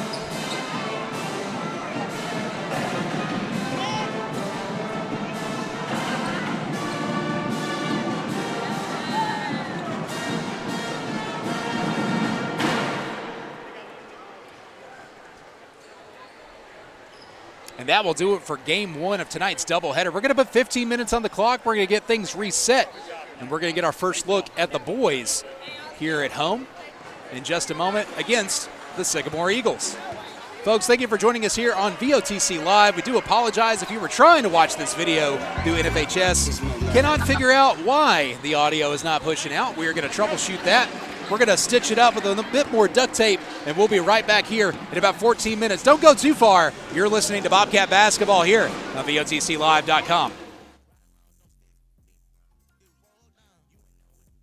Everyone, you are listening to the voice of the Bobcats, your home for everything that is Greenbrier sports and information. Be sure to like and follow us on X, formerly known as Twitter, Instagram, Facebook, YouTube, and anywhere else you see the handle @VoiceOfCatsTN. We are committed to providing you the best resource for all information you might want to know about your trip to the Brier. As we take a look in and listen in on pregame, we would like to tell you a little bit about Greenbrier. Located at the highest point between Louisville, Kentucky and Nashville, Tennessee, Greenbrier High School just recently celebrated its centenary. That means that Greenbrier High School has been in existence now for over 100 years. With 2 elementary schools that feed into one middle junior high that then in turn feeds into GHS, our school is growing by leaps and bounds as well as our community. With an official enrollment of 842 in 2022, Greenbrier participates in Class 4A Region 5 for football, Class 3A District 9 for basketball, baseball, and softball, and with most other sports like volleyball, tennis, track, cross country, and wrestling landing in either single A or double A divisions. You can find more about Greenbrier High School, its mission, and much, much more by visiting their website, ghs.rcstn.net. As we continue to present you live broadcasts of Greenbrier High School Bobcat and Lady Cat athletics, be sure to tune in to VOTCLive.com for all the latest coverage. Greenbrier High School is an official partner school of the NFHS. That's the National Federation of State High School Associations, who are the educational body of most high school athletics in the nation and in the state of Tennessee. As a member of both the NFHS and the TSSAA, that's the Tennessee Secondary Schools Athletic Association. As a result, sometimes our broadcast may not be available in both a video and/or audio presentation. Please be mindful when you see something on social media that is promoting such. If you see such, please make sure that it is either from us or the NFHSnetwork.com. Tonight's broadcast is a simulcast with audio and video available for $9.99 monthly via the NFHS Network and audio free right here on Facebook and VOTCLive.com. As always, this broadcast is Briar built and independently funded and produced by myself, Jim Sorrells, and my co-host, Kevin Criswell, as we are the voice of the Bobcats. We're like you. We're friends, we're family, and most importantly, we are fans of the Cats. We are your sports and information directors, but we're not always in every place at every time. That's where you come in. We love to hear your stories. We love to tell your stories. If you've got something good that's going on at Greenbrier, be sure to seek us out on social media and let us know. As for our broadcast, the opinions of the host or any voice overheard during the course of this broadcast is not the opinion of Greenbrier High School, the Robertson County School System, or anyone else who may not be named. This broadcast is completed with no monetary gain and with respect to all copyrighted materials with shown or heard. Anything pushed to the public is entirely coincidental. With that, please keep in mind that all NFHS video broadcasts are copyright to the NFHS Network and the TSSAA. No reproduction or reposting is allowed. All VOD will have the audio stripped from it. Greenbrier High School is an official partner school of the NFHS, the TSSAA, and Greenbrier High School is committed to sportsmanship at all levels. For more on the TSSAA, their beliefs, and their mission, here's the voice of the Tennessee Titans, Mike Keith. Hi, I'm Mike Keith, voice of the Tennessee Titans. Welcome to Greenbrier High School, home of the Bobcats. This game is being played according to the rules of the Tennessee Secondary School Athletic Association. TSSAA rules provide for fair competition among players. Our athletes recognize that judgment calls are made in good faith and that they must abide by the decisions of the official. Spectators are important in this process too. Fans can help promote good sportsmanship by observing rules of fair play. Each fan is requested to take personal responsibility for keeping this game at a high level of sportsmanship. Spectators can support their high school by refraining from derogatory remarks or cheers. Good sportsmanship is one of the primary purposes of high school athletics. The TSSAA hopes you enjoy the game and support your athletes and your high school in a positive and sportsmanlike manner.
A rap.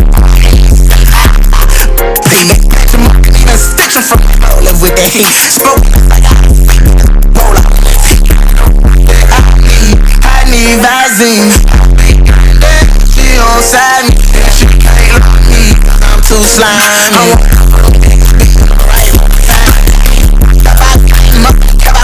I'ma get them. I'ma they gon' lay his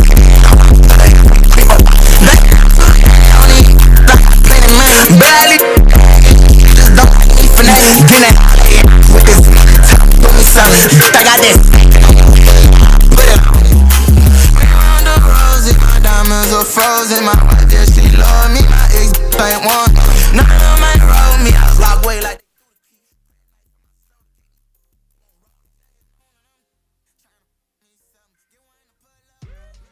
And now let's check in on some rule changes for this 2023 basketball season. This past spring, the National Federation of State High School Associations, that's the NFHS, they voted to discard the 1-and-1 free throw starting this basketball season. It's one of several high school basketball rule changes that will begin across the country, which includes the TSSAA here in Tennessee. Starting this season, 2 free throws will be awarded for common fouls committed when teams are in the bonus. Another change is that teams will reach the bonus once their opponent commits 5 fouls in a quarter. Team fouls will reset each quarter. The NFHS Basketball Rules Committee and its Board of Directors approved the rule change during its annual meeting that occurred this past April. Before the change to 5 fouls in a quarter, teams were given the 1-and-1 when their opponents committed 7 fouls in a half, and 2 foul shots when 10 fouls were committed in each half. It was said that injury prevention was the motivator behind the rule change, according to an NFHS press release. Quote, "The Rules Committee studied data that showed higher injury rates on rebounding situations, and we saw this as an opportunity to reduce opportunities for rough play during rebounds. Additionally, resetting the fouls each quarter will improve game flow and allow teams to adjust their play by not carrying foul totals to the quarters 2 and 4. This change to the 2 free throws for getting into the bonus mimics that of the WNBA, the NBA, and FIBA rules. Amongst that, some other rules that were adjusted, such as of allowing multiple styles of uniform shorts to be worn by teammates as long as they are all like-colored and adhere to uniform rules regarding logos and trademarks. Teams can wear a single solid color undershirt or black for visiting teams with dark jerseys, providing teams an opportunity for schools with hard-to-find colors to have all players wearing something that matches. Players are allowed to step out of bounds and return to the court and will only be penalized if, after returning inbounds, the player is the first to touch the ball or avoids a violation. And finally, one of the bigger changes was the statement of the official placement of a shot clock operator at the scorer's table for those states who are using a shot clock. Currently, Tennessee does not permit for a shot clock to be used during the season. This was something that the TSSAA Board of Control approved a motion for to not discuss this issue for at least 3 more years. That was voted on back this summer. The organization provided some results of a survey that detailed girls and boys basketball game data from the TSSAA state tournament since 2016, and it also surveyed coaches at 2 BCAP, that's the Basketball Coaches Association of Tennessee, Hoop Fest camps that were held this past June. The data indicated that only on rare occasions within a game would teams commit a shot clock violation. A majority of coaches and teams at the 2 Hoop Fest events had favorable views of the shot clock that were in operation during those camps. 74 boys and girls coaches responded to that survey, and a whopping 75.7% of those coaches were in favor of the shot clock. In a statement this past summer, Mark Reeves stated, "The board used 3 years. That's probably a meet in the middle for classification periods," end quote. Guys, that's not saying that the idea won't be discussed for 3 years, but I wouldn't hold your breath. The TSSAA wants to blame the lack of officials, as that plays a role, as the shot clock operator would have to be someone, quote, trained for the spot. And then finally, an overarching story within the TSSAA this past spring was the adjustment to the fan code of conduct when it comes to unsportsmanlike conduct. Folks, be informed, if you are rejected at a TSSAA sanctioned event, your school will be fined. The TSSAA's Legislative Council approved rule changes over the summer to its unsportsmanlike conduct by spectators policy now includes a minimum $250 fine to a school when it has a fan ejected during a contest. This new rule was included to supplement an already existing policy that included a fine for any fan that comes onto the field or floor during an incident.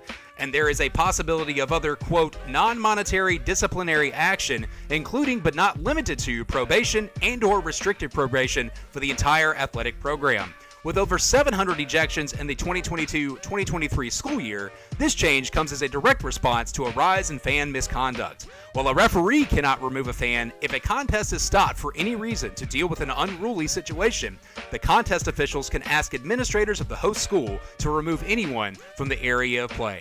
Be warned, folks. And that will do it for some of our major rule changes for the 2023-2024 basketball season.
Now take the safety off. I'm trying to make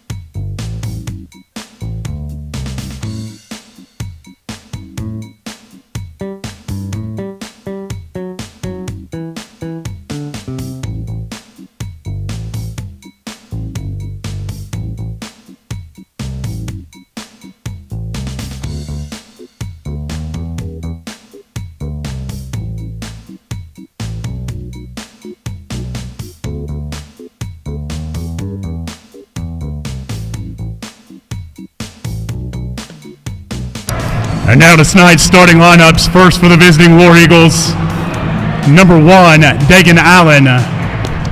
Number 2, Hicks Hunter. Number 3, Christian Sanders. Number 13, Lucas Morris. Number 35, Jesse Lewis.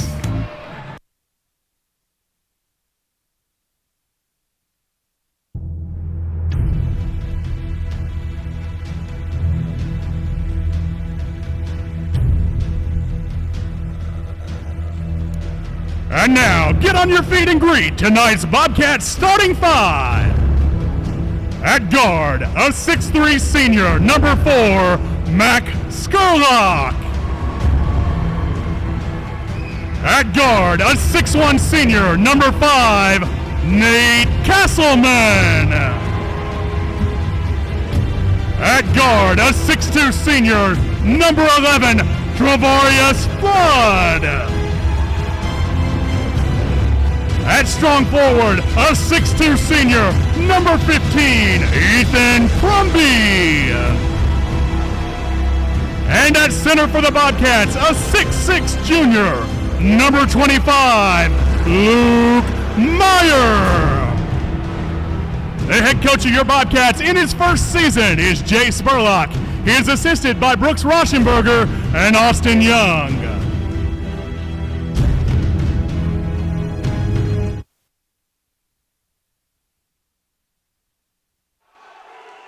We're ready to get rolling here with game 2.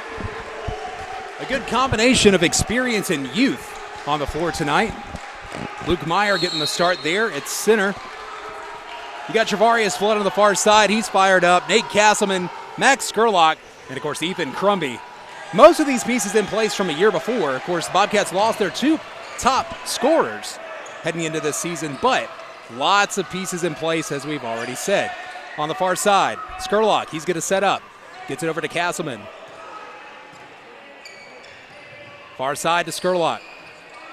Back to Castleman. Bobcats moving in unison here. Into the hands of Meyer. He's on the right side. Far side for Skurlock. Almost lost control of it. Regains it. To Castleman for 3. In and out. That rebound's going to go to the hands of Dagan Allen for Sycamore. And they are off to the races, moving the other direction. Flood picks it off. Saw that a lot in football, and he pushes an errant pass a little bit too quickly into the hands of Max Skurlock off his fingertips. That'll stop the clock with 7 minutes and 17 seconds.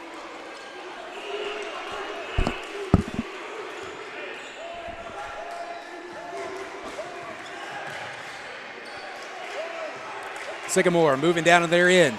They're moving right to left. Into the lane, just out of reach for Meyer as Hunter Hicks gets that one to fall. We are now down.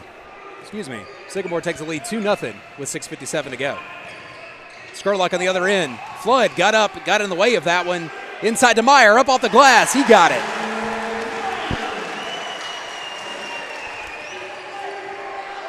Luke Meyer putting those long arms to the test as he puts up the first 2 for the Bobcats tonight. Sycamore back on the other end. In the lane. Back out to Allen. Allen to the far side to Morris. He pops up a shot, no good. In and out into the hands of Nate Castleman. Drops it back to Skurlock as we move back the other direction. Midcourt now for Skurlock. He's got Castleman to the left. There's Ethan Crumby going to work. Cross court to Flood. Fakes it. Drives. Feeds one into Luke Meyer. He loses control of it as we move back the other direction. Hunter Hicks bobbing and weaving through the lane. Lewis puts up his shot. It's good for the Eagles. And that'll be 5-2.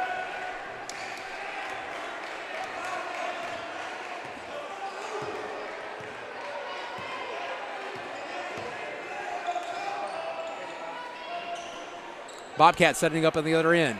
Skurlock feeds it to Meyer. Meyer's on the right side to Skurlock. Kind of at the midpoint. He throws it to Castleman. He feeds it into Flood into the corner. Throws up a pass into the lane for Crumby. He's trying to go to work. He is stalemated. That's going to be knocked out of bounds.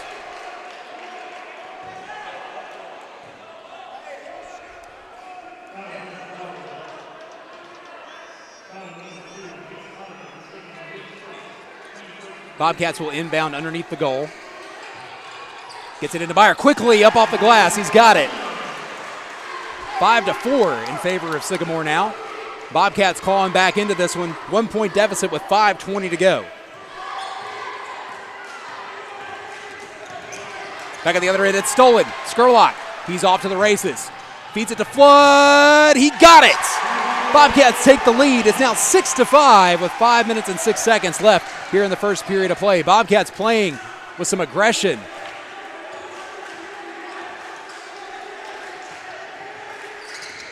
At the other end for the Eagles, driving into the lane, back outside. Bobcats with a zone. Shot by the Eagles, no good, off the back of the rim, into the hands of Nate Castleman as he feeds it to Skurlock, moving the other direction. Bobcats reset. Meyer, he's on the right side. Deep into the corner, he's trying to fight somebody off, looking for some movement. Inside to Skurlock, he gets the jump on it, no good. Fight underneath for possession. Skurlock rolled all over the top of Hunter Hicks. And that will stop play briefly with 4:31 to go.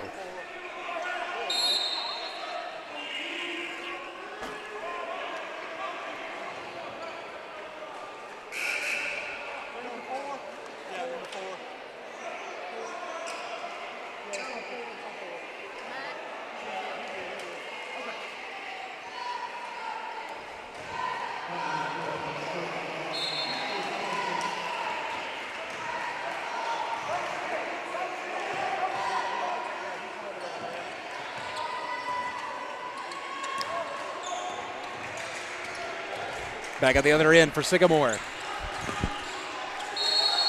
Into the corner. That was Morris going to work there. It's tipped up out of his hands. Going to be Bobcat ball. 4 minutes and 15 seconds.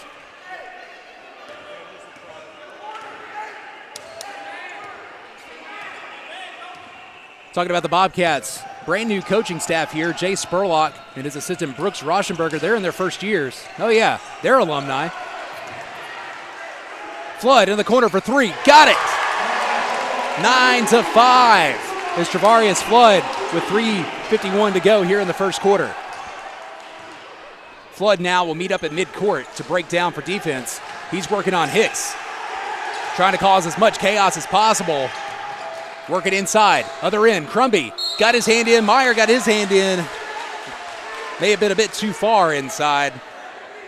Whistled for the foul. It'll be Sycamore at the line. Be Bracey attempting his shot.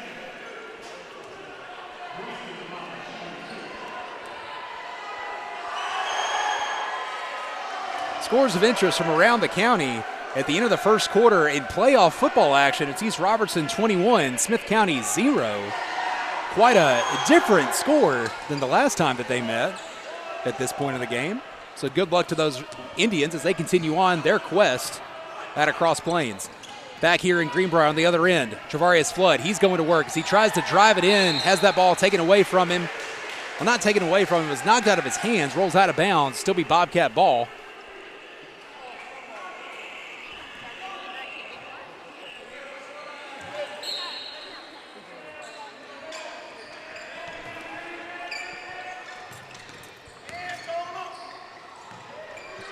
Nate Castleman for three, off the back of the rim, fighting for any kind of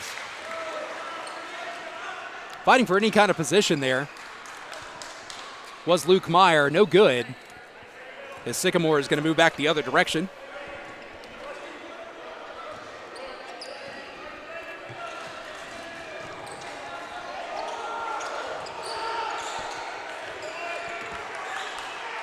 Lewis works it around in the hands of Morris. Morris into the corner to Hicks for three. Off the rim into the hands of Nate Castleman. Bobcats moving the other direction. 2:56 to go here in the first. Far side now, Flood moving left to right. Tried to cross over, lost control of that ball. It's going to roll out. Sycamore is going to get a couple subs.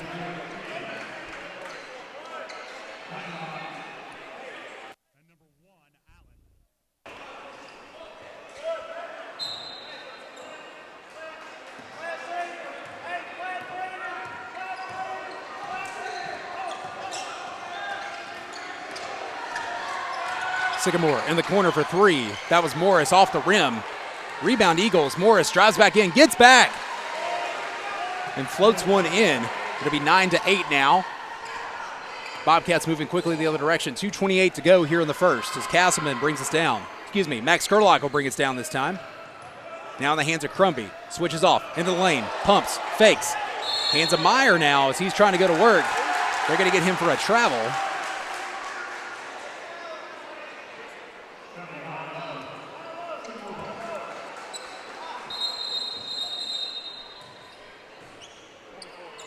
Bobcats tried a quick sub. Looks like they are going to get it. Tristan Hardy will check in here for the Bobcats.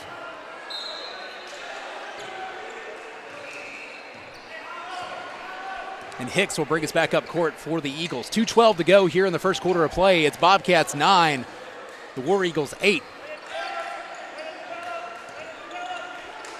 Allen, that pass almost tipped away by Travarius Flood. Some great ups there. Moving into the lane quickly, spinning was Bracey. That ball is going to be tipped off of his hand.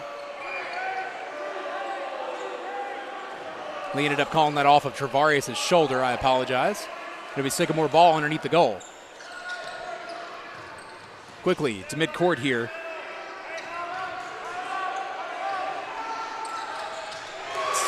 That's 10. He throws up his shot. I did not write his number down. And that'll be Sycamore taking the lead now. It's 11-9 in favor of the War Eagles. Skurlock on the other end, driving into the lane.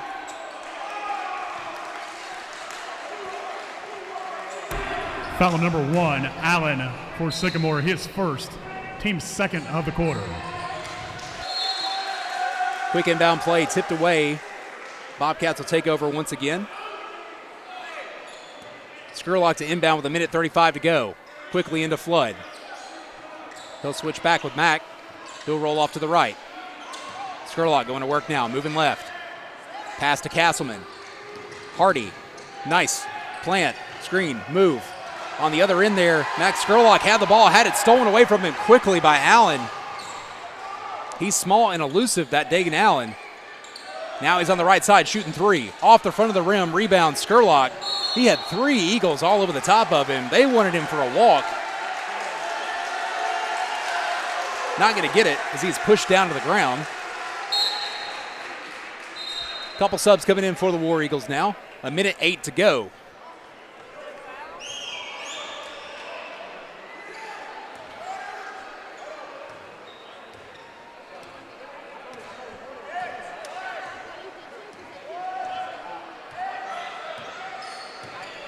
Skurlock working towards the other end. He's got Allen right in his hip pocket. He gets it off to Nate Castleman. He's moving left into the lane, had his hands tied up there as he moved.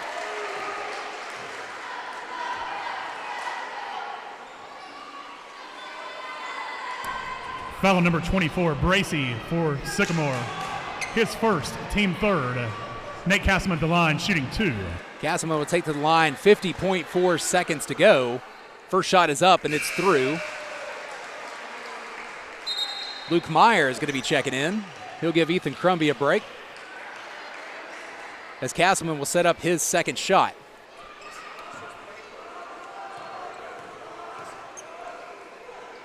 Castleman, his shot is up. It's down. It's good.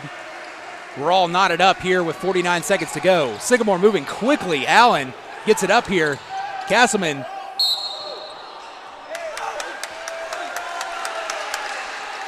A little bit of confusion, interaction, altercation, whatever you want to call it, as 24 Bracey, he planted, went down to the ground. His hand slapped the ground. They whistled it out of bounds. And in his frustration, he took off towards the other end, then fell. So they're going to switch him out right quick. And as the Bobcats prepare to inbound, Castleman quickly into Skurlock, 41 seconds to go. Skurlock brings it up court. Moving in to Castleman. Nobody's on him for 3. Got it! Nate Castleman for 3. Bobcats will inch back in the lead, 14-11 with 24 seconds to go here in the first. Quickly on the other end of the War Eagles into the lane. Tried to float that one, did not work, into the hands of Luke Meyer. 15 seconds, move the other direction. Nate Castleman now swallowed up to Skurlock. He tries to fake one off. Attempted to bounce pass, it hit Sanders in the hip, and then there was a whistle blown. Blows everything dead. Bobcats will reset with 9 seconds to go on the far side. Feeds it into Flood.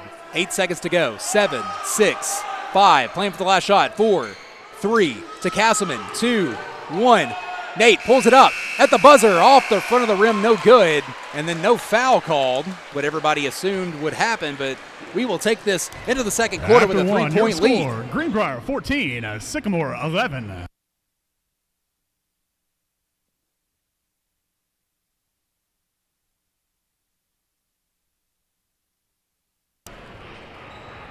Fans, we want to take a moment to recognize our Bobcat basketball sponsors. A&B Soapery, Brandon Frank Construction, LLC, Briar Barbershop, Denham Blythe Company Incorporated, Fast Pace Health, Greenbrier Realty, Kent Hernan Photography, King Construction, Old Hickory Credit Union, Peterson & Sons, LLC, Premier Building Group, LLC, Quick Fit, and Signature Title Services, LLC.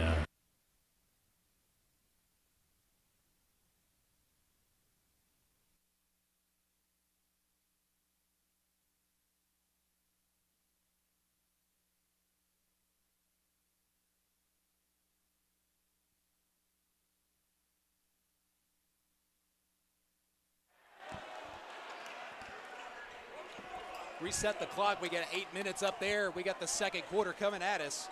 A 3-point lead for the Bobcats.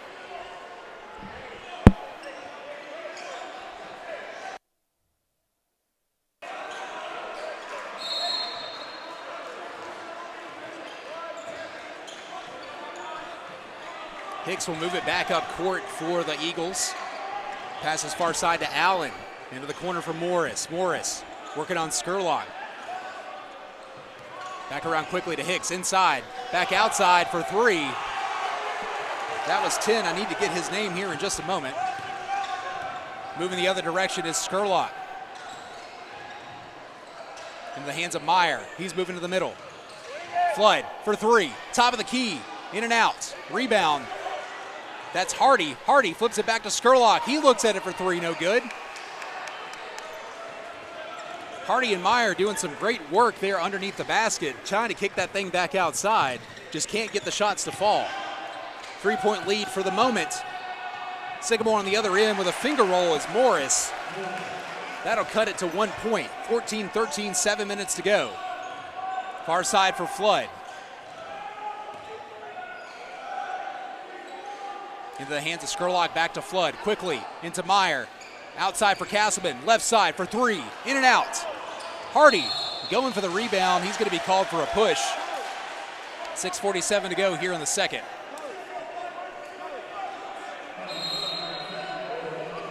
Ethan Crumby's going to check in here for the Bobcats. 15, Ethan Crumby, replacing number 24, Tristan Hardy.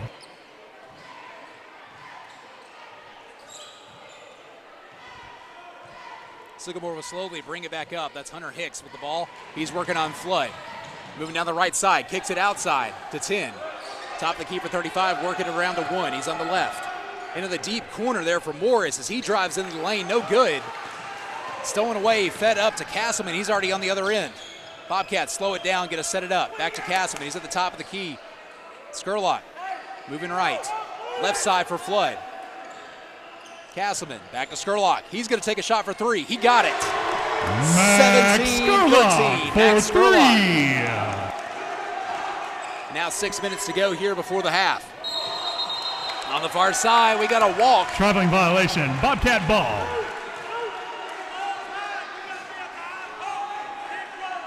Ethan Crumby will inbound for the Bobcats. He'll get it into Skurlock as we bring it across midcourt. 6 minutes to go. Flood, he's looking. Sets it up into the corner to Castleman, back to Flood. They're both working on the right side. Flood rotates back to the top of the key, looking for Crumby underneath, off the glass. Good pass. 19-13. Bobcats working in tandem right now.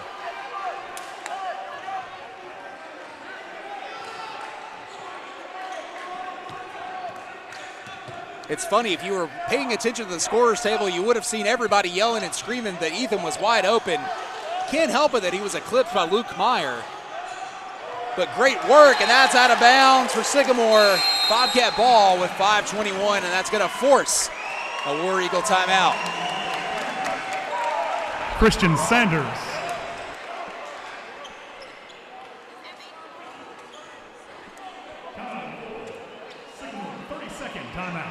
Trying to get this PA mix just right here tonight. Again, this is game 1 from Greenbrier. We do appreciate everybody joining us here tonight, whether you're watching in silence on the NFHS Network and syncing it up here on VOTClive.com, right here on Facebook, YouTube, anywhere that uses that handle at Voice of Cats Team. We thank you for joining us here tonight for opening night here on Cuniff Drive.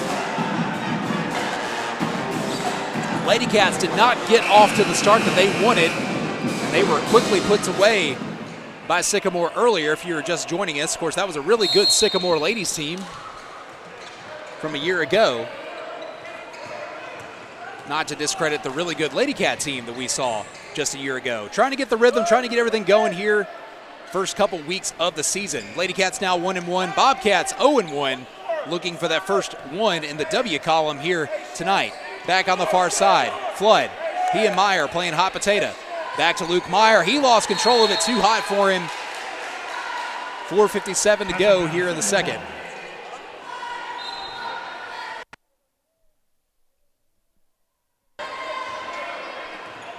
Hicks will bring it up court for the War Eagles. Quickly into the corner. Working inside. 13. That's Morris back out for 3. That was Sanders attempting that 3 that time. No good.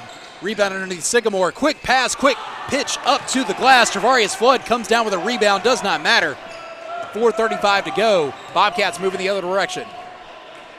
Flood forces one into Crumby. He lost control of it. He tried to save it, just out of reach. Pass out of bounds. Sycamore ball. Sycamore ball, they'll be moving back the other direction. Flood will come up and meet Hunter Hicks. They have been kind of locked up 1-to-1 most of the night. Quick pitch inside. Jumper for Sycamore, no good. There's Travarius Flood, showing off those jumping skills that he's got. Castleman back to Flood. He's at the top of the key. One step, gets it to Skurlock. Skurlock directing traffic. Meyer eclipses, tries to slip in, get that pass off. It's no good. Castleman on the other end will throw a chest into Sanders. That will draw a foul, and we'll get some shots from the line here in just a moment. Castleman for the Bobcats, his first, team's second of the period.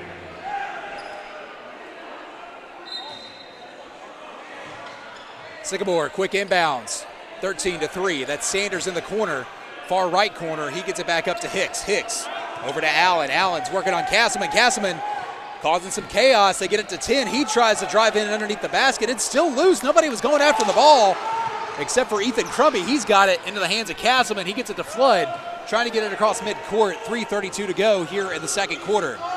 Flood working on Allen, spins it, gets it to Castleman, and he tries to save it just as it rolls out of bounds. No good. It'll be Sycamore ball. Sycamore ball. Checking in for Sycamore, number 24, Bracy, and number 35, Lewis. 3:24 to go as Sycamore brings it up court. In the hands of Hicks now. Far side, over to Lewis. Back up top to Hicks. Hicks, Lewis, inside.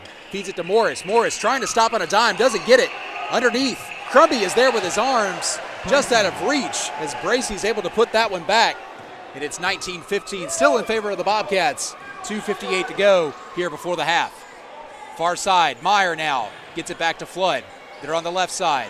Meyer's in the corner. He's going to be working the baseline. Goes up underneath, just misses it. That will work just right here soon. Wait till they get the timing down. Back on the other end, Sycamore, Bracy for three, in and out. Rebound, Meyer going for it. They're going to say it was off his fingertips, and it'll be Sycamore ball.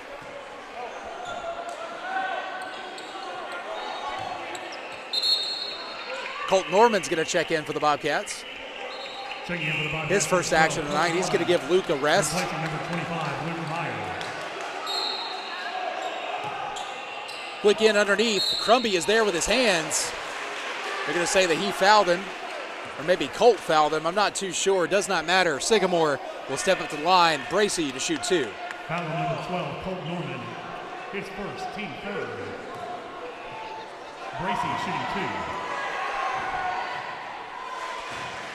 Bracy's first shot is up and in. Cutting that lead to three. Bracy, second shot, good.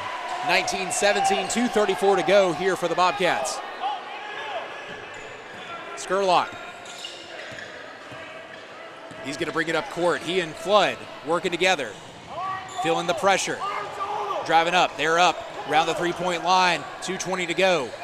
Flood drops it back for Skurlock. He's going to look it off. He got it for three. Staring down. So I was just about to make the comment that he was staring down that gentleman that was guarding him, and now we're going to get a warning.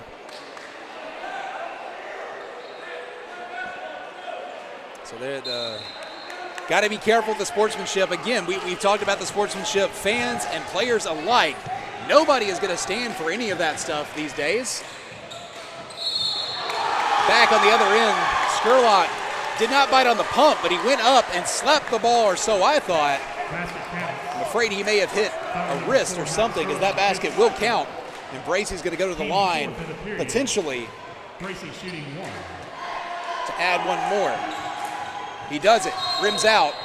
Early movement in the lane, I believe. Going back the other direction now for the Bobcats. 22-19, the lead for the Bobcats. 2:02 to go left here in the first half of play.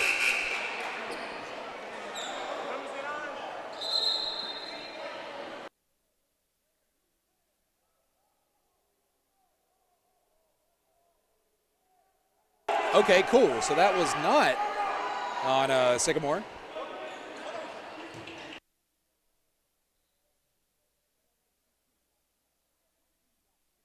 Okay. We got a correction. That foul was called on Ethan. Foul number 15, Ethan Crumby. His first. Team's fifth. Coach Spurlock definitely a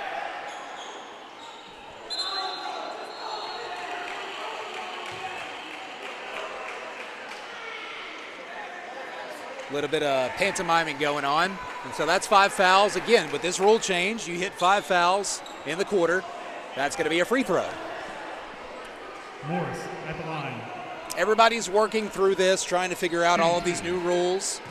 This is the new one, the major new one. At the line is Morris. His first shot, doesn't matter, no good.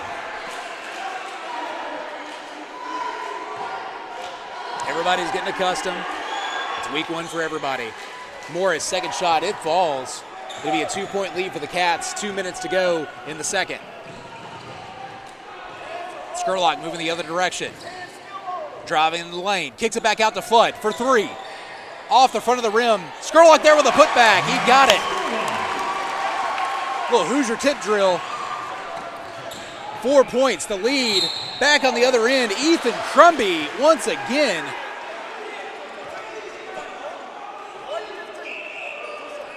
Foul number 15, Ethan Crumby. We'll have to go to the video for that one just to prove a lot of things, but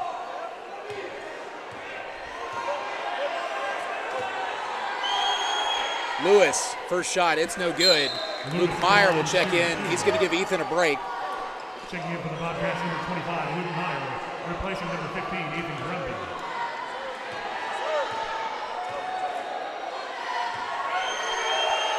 Lewis, second shot, it fell. 3-point lead for the Bobcats, a minute 40 to go. Scurlock working one-on-one with Bracy. Gets it down, into the lane. Has that ball knocked out of his hands. Sycamore moving quickly now. It's 2-on-1 for Travarius Flood. They passed it quickly as Travarius went under. They take the shot. 1 point now the lead for the Bobcats with a minute 20 to go. Scurlock is going to move it back up court into the hands of Cassidy. He's on the right side. Rolls around. Good blocking there by Luke Meyer as he gets it into the hands. Scurlock on the other end. Colt Norman now feeds it into Meyer. He's in the lane. As he tried to pass one off, there's going to be a foul called. I believe that should be on Sycamore. Foul number 13, Morris, his first, team first of the period.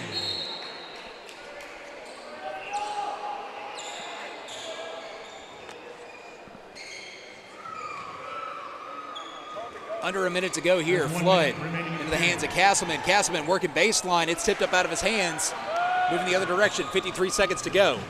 War Eagles for 3. Off the rim. Into the hands of Castleman. Castleman. Crossover. Gets past it. Flood in stride. Up off the glass. Didn't get it, but may have drawn a foul. And that'll stop the clock with 40.7 seconds. Foul number 35, Lewis. Flood will take to the line.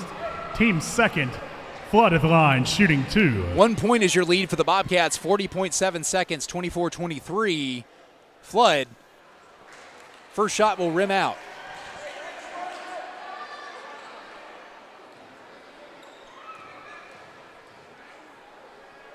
Flood, second shot. Off the front of the rim. Meyer going for the rebound, in and out of his hands. Eagles quickly across court, 34 seconds to go. Eagles set it up on the left side. Inside now. Driving is Bracy. Meyer is going to be called. No, they called a travel. Traveling violation, Sycamore. Bobcat ball. It's a very fortunate break that time. 26 seconds to go. Castleman. He feeds into Scurlock. Scurlock will bring us up court. He's got one man on him. That's Hicks at midcourt. They've been working against each other most of the night. To Meyer. He's at the three-point lines. Driving in. Kicks it back out for 3. Colt Norman off the front of the rim. And just out of reach for Castleman. Sycamore moving the other direction with 3, 2. Lewis was making his move to the basket as Max Scurlock was moving his feet. They got intertwined at the ankles. Foul number 4, Scurlock for the Bobcats, his third.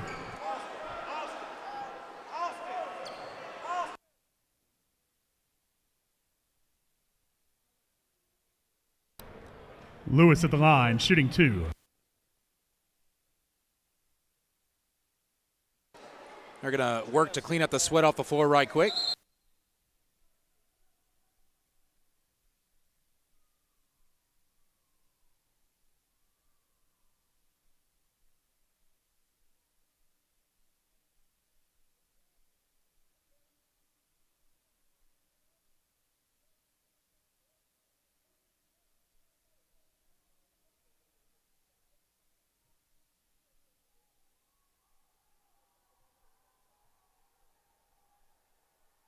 Lewis sets up his shot.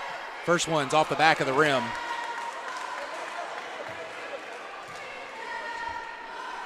One point, the Bobcat lead.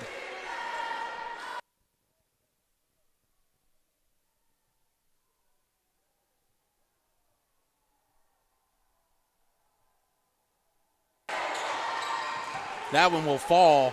That will tie us up here with 1.6 seconds. Flood feeding one in quickly. Chucks one up, and we will take a tie. Your score, Bobcats 24, War Eagles 24. All right, everybody take a deep breath. We're going to reset ourselves here, and we're going to come back for one more half of action. You're listening to Bobcat Basketball here on VOTCLive.com. Don't go far. We'll be right back.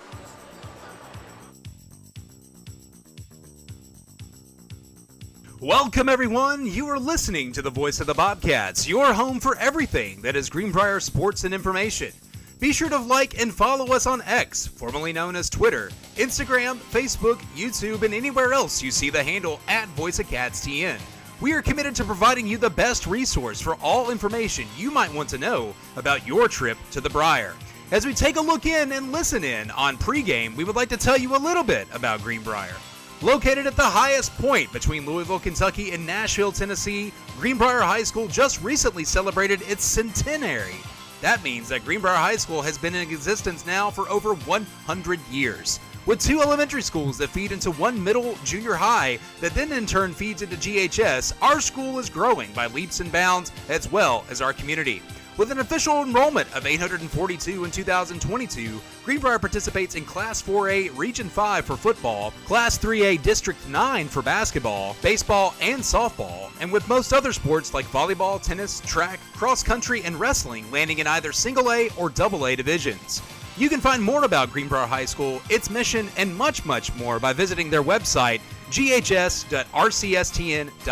As we continue to present you live broadcasts of Greenbrier High School Bobcat and Lady Cat athletics, be sure to tune in to VOTCLive.com for all the latest coverage. Greenbrier High School is an official partner school of the NFHS. That's the National Federation of State High School Associations, who are the educational body of most high school athletics in the nation and in the state of Tennessee. As a member of both the NFHS and the TSSAA, that's the Tennessee Secondary Schools Athletic Association. As a result, sometimes our broadcast may not be available in both a video and/or audio presentation. Please be mindful when you see something on social media that is promoting such. If you see such, please make sure that it is either from us or the NFHSnetwork.com. Tonight's broadcast is a simulcast with audio and video available for $9.99 monthly via the NFHS Network and audio free right here on Facebook and VOTCLive.com. As always, this broadcast is Briar built and independently funded and produced by myself, Jim Sorrells, and my co-host, Kevin Criswell, as we are the voice of the Bobcats. We're like you. We're friends, we're family, and most importantly, we are fans of the Cats. We are your sports and information directors, but we're not always in every place at every time. That's where you come in. We love to hear your stories. We love to tell your stories. If you've got something good that's going on at Greenbrier, be sure to seek us out on social media and let us know.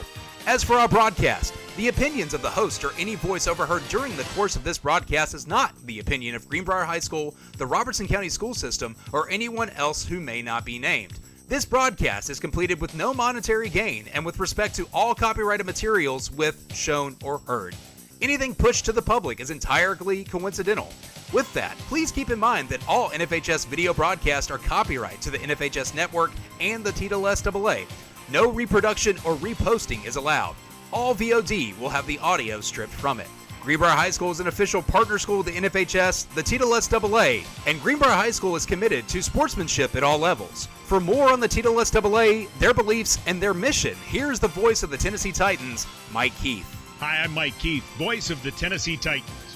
Welcome to Greenbrier High School, home of the Bobcats. This game is being played according to the rules of the Tennessee Secondary School Athletic Association. TSSAA rules provide for fair competition among players. Our athletes recognize that judgment calls are made in good faith and that they must abide by the decisions of the official. Spectators are important in this process too. Fans can help promote good sportsmanship by observing rules of fair play. Each fan is requested to take personal responsibility for keeping this game at a high level of sportsmanship. Spectators can support their high school by refraining from derogatory remarks or cheers. Good sportsmanship is one of the primary purposes of high school athletics. The TSSAA hopes you enjoy the game and support your athletes and your high school in a positive and sportsmanlike manner.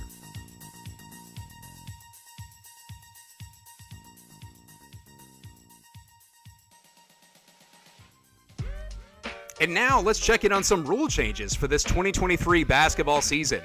This past spring, the National Federation of State High School Associations, that's the NFHS, they voted to discard the 1-and-1 free throw starting this basketball season. It's one of several high school basketball rule changes that will begin across the country, which includes the TSSAA here in Tennessee. Starting this season, 2 free throws will be awarded for common fouls committed when teams are in the bonus. Another change is that teams will reach the bonus once their opponent commits 5 fouls in a quarter. Team fouls will reset each quarter. The NFHS Basketball Rules Committee and its Board of Directors approved the rule change during its annual meeting that occurred this past April. Before the change to 5 fouls in a quarter, teams were given the 1-and-1 when their opponents committed 7 fouls in a half, and 2 foul shots when 10 fouls were committed in each half. It was said that injury prevention was the motivator behind the rule change, according to an NFHS press release. Quote, "The Rules Committee studied data that showed higher injury rates on rebounding situations, and we saw this as an opportunity to reduce opportunities for rough play during rebounds. Additionally, resetting the fouls each quarter will improve game flow and allow teams to adjust their play by not carrying foul totals to the quarters 2 and 4. This change to the 2 free throws for getting into the bonus mimics that of the WNBA, the NBA, and FIBA rules. Amongst that, some other rules that were adjusted, such as of allowing multiple styles of uniform shorts to be worn by teammates as long as they are all like-colored and adhere to uniform rules regarding logos and trademarks. Teams can wear a single solid color undershirt or black for visiting teams with dark jerseys, providing teams an opportunity for schools with hard-to-find colors to have all players wearing something that matches. Players are allowed to step out of bounds and return to the court and will only be penalized if, after returning inbounds, the player is the first to touch the ball or avoids a violation. And finally, one of the bigger changes was the statement of the official placement of a shot clock operator at the scorer's table for those states who are using a shot clock. Currently, Tennessee does not permit for a shot clock to be used during the season. This was something that the TSSAA Board of Control approved a motion for to not discuss this issue for at least 3 more years. That was voted on back this summer. The organization provided some results of a survey that detailed girls and boys basketball game data from the TSSAA state tournament since 2016, and it also surveyed coaches at 2 BCAP, that's the Basketball Coaches Association of Tennessee, Hoop Fest camps that were held this past June. The data indicated that only on rare occasions within a game would teams commit a shot clock violation. A majority of coaches and teams at the 2 Hoop Fest events had favorable views of the shot clock that were in operation during those camps. 74 boys and girls coaches responded to that survey, and a whopping 75.7% of those coaches were in favor of the shot clock. In a statement this past summer, Mark Reeves stated, "The board used 3 years. That's probably a meet in the middle for classification periods," end quote. Guys, that's not saying that the idea won't be discussed for 3 years, but I wouldn't hold your breath. The TSSAA wants to blame the lack of officials, as that plays a role, as the shot clock operator would have to be someone, quote, trained for the spot. And then finally, an overarching story within the TSSAA this past spring was the adjustment to the fan code of conduct when it comes to unsportsmanlike conduct. Folks, be informed, if you are rejected at a TSSAA sanctioned event, your school will be fined. The TSSAA's Legislative Council approved rule changes over the summer to its unsportsmanlike conduct by spectators policy now includes a minimum $250 fine to a school when it has a fan ejected during a contest. This new rule was included to supplement an already existing policy that included a fine for any fan that comes onto the field or floor during an incident. And there is a possibility of other, quote, non-monetary disciplinary action, including but not limited to probation and/or restricted probation for the entire athletic program. With over 700 ejections in the 2022-2023 school year, this change comes as a direct response to a rise in fan misconduct. While a referee cannot remove a fan, if a contest is stopped for any reason to deal with an unruly situation, the contest officials can ask administrators of the host school to remove anyone from the area of play. Be warned, folks. And that will do it for some of our major rule changes for the 2023-2024 basketball season.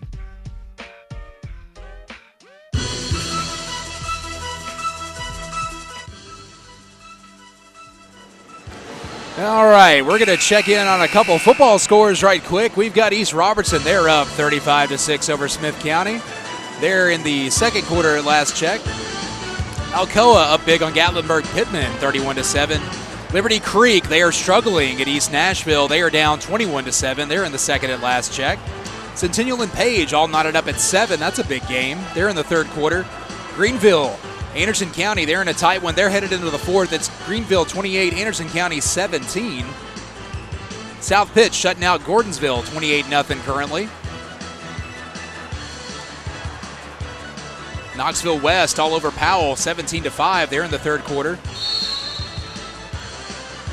Henry County leads Southwind by 1 point. They're at the half at last check, 14-13.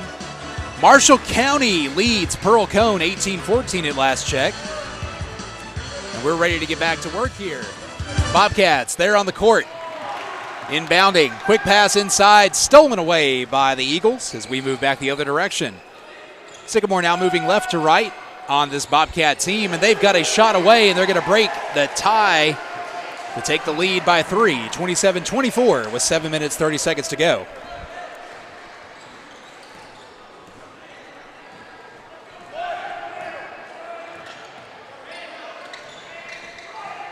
On the far side, Bobcats moving it around. Luke Meyer from the left side, the lefty for 3, no good. Rims in and out. Sycamore's got it moving the other direction. Flips it back quickly in the hands of Hicks into the corner. That was Sanders. He put up a shot. It was just a pass to Max Skurlock. He's got it. They're moving the other direction. He is spinning and bobbing and weaving. Finally gets it across midcourt in the hands of Javarius Flood. There is Luke Meyer going up high. No good, though. And we're moving back the other direction quickly. Skurlock doing his best to defend 3. Eagles by his own. They finally catch up with everybody down on the far end as Morris gets a putback. Bobcats down quickly and going to force a timeout to reset.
.6:34 to go here in the third quarter of play. Bobcats down 5 quickly as we start the second half. That timeout there to get things reset, get emotions in check. Everybody take a deep breath. Had a lot of frustration and confusion as we tried to close out that first half of play. As we get back to work here, Castleman, he's got it in the hands of Skurlock. He's from the 3-point line. Bobcats, same team. Ethan Crumby and Luke Meyer battling for it. It's going to be a call on Sycamore. It's a foul. Team first of the period.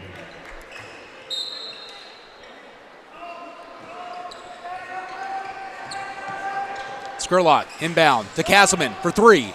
Off the back of the rim into the hands of Allen for the War Eagles. They're moving the other direction. Javarius Flood tried to pick his pocket. Castleman got it that time.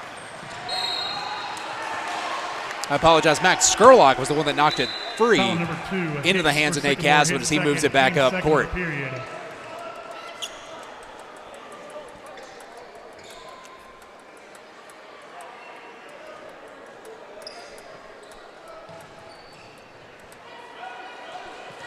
.5:54 to go. Javarius Flood moves us across midcourt. Into the hands of Crumby to Meyer. He's on the left side. Back to Crumby. He's at the top of the key. Moving left.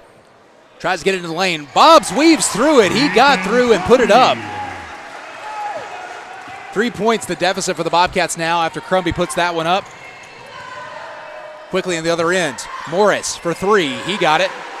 Morris for three. 2 passes and then a shot. That's all it took for the War Eagles on the other end as the Bobcats force it back to the other end. Flood, he's on the right side, directing traffic. Meyer looks off. In the hands of Skurlock. Trying to get a block from somebody. Now in the hands of Luke Meyer. He's going to get back to Nate Castleman. He's on the right side. Dumps it in, looking for Luke Meyer. No good. Sycamore saves it, pushes it back to the other side. Around the horn to Morris. He puts up another three. That one's no good that time. Another rebound for the War Eagles. Timeout, War Eagles.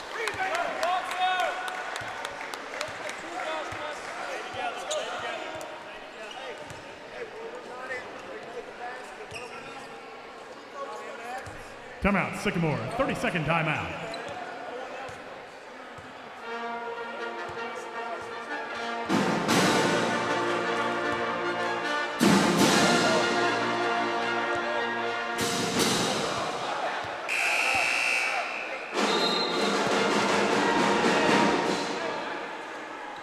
Other Class 4A action, you've got Upperman. They're up on Macon County 10-7. They're at the half.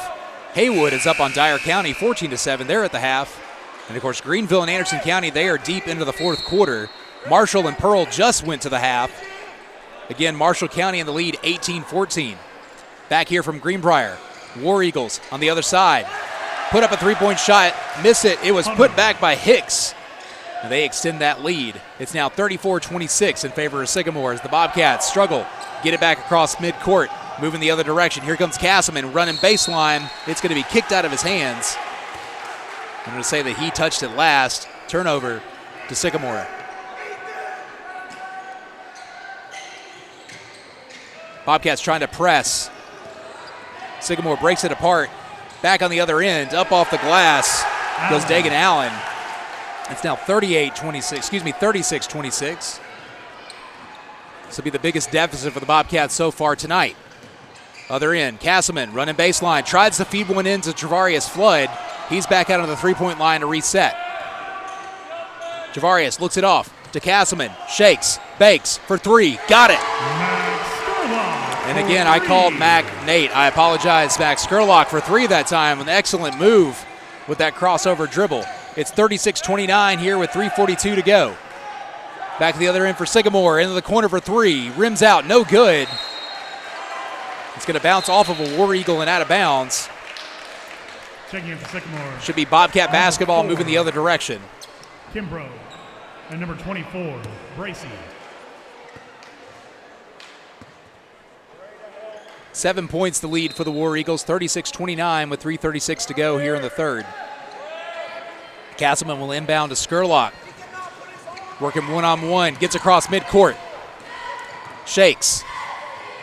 No look pass to Castleman that time. He got it for three. It was the same play with different people in the role, and it worked just as well. Bobcats inching closer, 36-32. Into the corner, Max Skurlock tips that one. Luke Meyer rebound into the hands of Crumby to Castleman. Bobcats are going to reset and move the other direction. 3 minutes to go here in the third. Castleman gets it in the hands of Flood. He's at the top of the key. Moving left, lost control of the ball for the moment. No look pass to Meyer for three. Got it! 36-35 as the Cats claw back within one. 2:46 to go. Back on the other end, War Eagles going to slow it down. Hicks, he's at midcourt directing traffic. Bobcats inch up. They're going to go into a zone. 13 pops up out of nowhere, gets nothing. Myers coming down with it and falls hard. Nice flat back bump.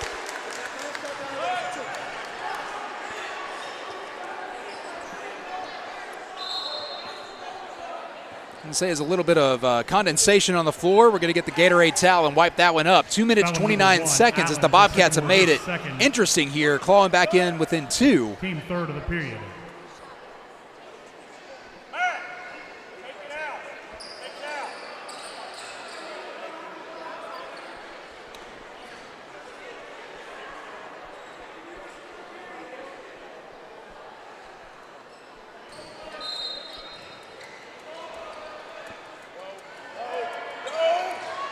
Skurlock finally gets it in. Castleman slips one through. He's across midcourt. It's 3-on-1. Flood puts it up off the glass. It's in.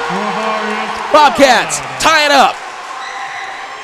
War Eagles moving quick here. 2:18 to go here in the third. Hot potato now in the hands. Far side, that is number 2, Hicks. Sorry, I thought that was a 12. Try to work it inside. Bracey from over the back. Ethan Crumbie knocks it away into the hands of Max Skurlock. He floods it over to Flood. Flood across midcourt. It's 3-3. Driving back into the hands of Skurlock. He takes it into the lane, loses control of it. Luke Meyer fighting for it. Not able to come up with it. Sycamore, their own teammates got in their own way. Still couldn't come up with it. Sycamore working quickly on the other end. Allen drops one back. Quickly inside, turning on a dime is Morris, and he drops one in. That'll break up the tie. It's 38-36 with 1:30 to go. Castleman across midcourt. Bobcats moving slow, trying to set it up. Trying to work 3-on-5. It's not going to work anyways. I should have phrased that. It was going to be difficult for that to work. Foul number 4, Kimbrough 4. Nevertheless, that's going to be a foul called on the War Eagles. Bobcats will set up there under the shadow of their own goal. And number 24, Tristan Hardy. So Landon Moran's going to get his first looks tonight. Tristan Hardy's going to switch back in as well. 1:22 to go here in the third quarter of play.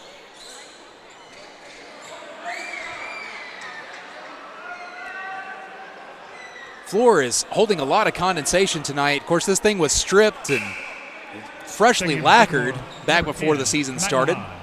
Replacing number 4. Kind of unseasonably warm, if you will. Not that this is like a hockey arena or anything. It's an older gym. Rand's got it in the hands of Flood. Flood's on the left side. He's working one-on-one with Morris. Drives into the lane, tries to float one off his fingertips. Tristan Hardy is there coming up with it. He's fighting for position. We got a jump ball situation. And that's going to go in the direction of the War Eagles. Possession, Sycamore.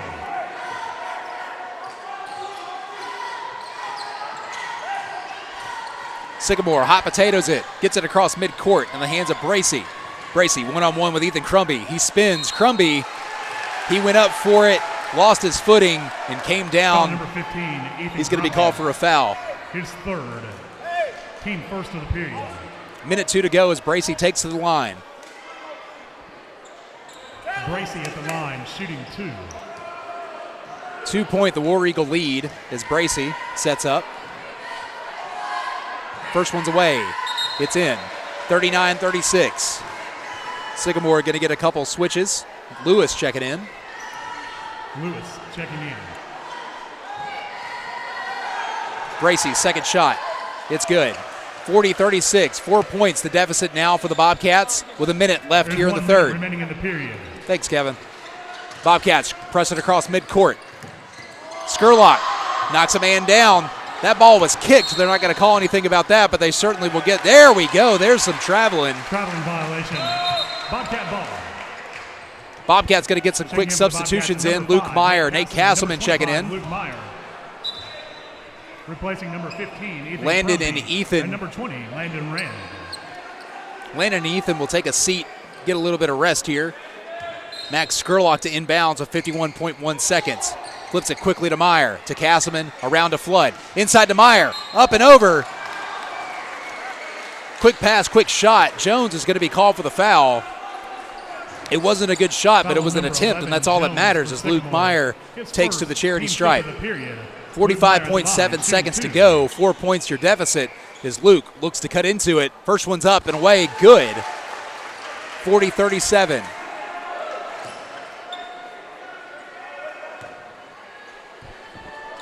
Second one is up, off the back of the rim. Meyer gets his own rebound, flips it to Flood in the corner. He's going to try baseline, gets it around. Skurlock, he drives in, pulls up his shot off the back of the rim. Bobcats still fighting for it. There's Meyer trying to put it back. He is going to be drawing a foul, though. Foul number 3, so he'll get 2 attempts here. 34.3 seconds to go. Meyer, first shot, off the back of the rim. No subs for the War Eagles. 34.3 to go here in the third.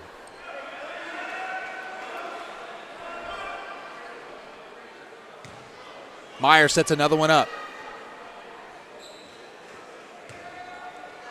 His shot's away. Into the bottom. 40-38 with 34.3 to go. Bobcats pressing. Eagles bounce it around. They get out. Moving back the other direction. There's Flood picking it off. 23 seconds to go here in the third as we move across midcourt. Bobcats looking to slow it down. Let's set it up. Here comes Skurlock into the lane. He got it.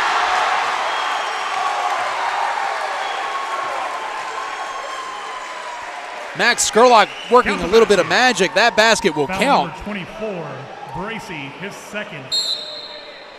Max Skurlock at the line, shooting 1, attempting the three-point play. Checking in for Sycamore, number 2, Hunter, number 13, Morris. So one more shot coming for Mac with 14.6 seconds. If this falls, that'll break the tie. Knotted up 40-all. Off the front of the rim. Bobcats going for the rebound, no good. Sycamore busted across midcourt. 8 seconds to go here, playing for the last shot. Hicks, he's got it. He's on the far right side. Max Skurlock gets his leg out. That'll stop the clock for just a moment. 4.2 seconds.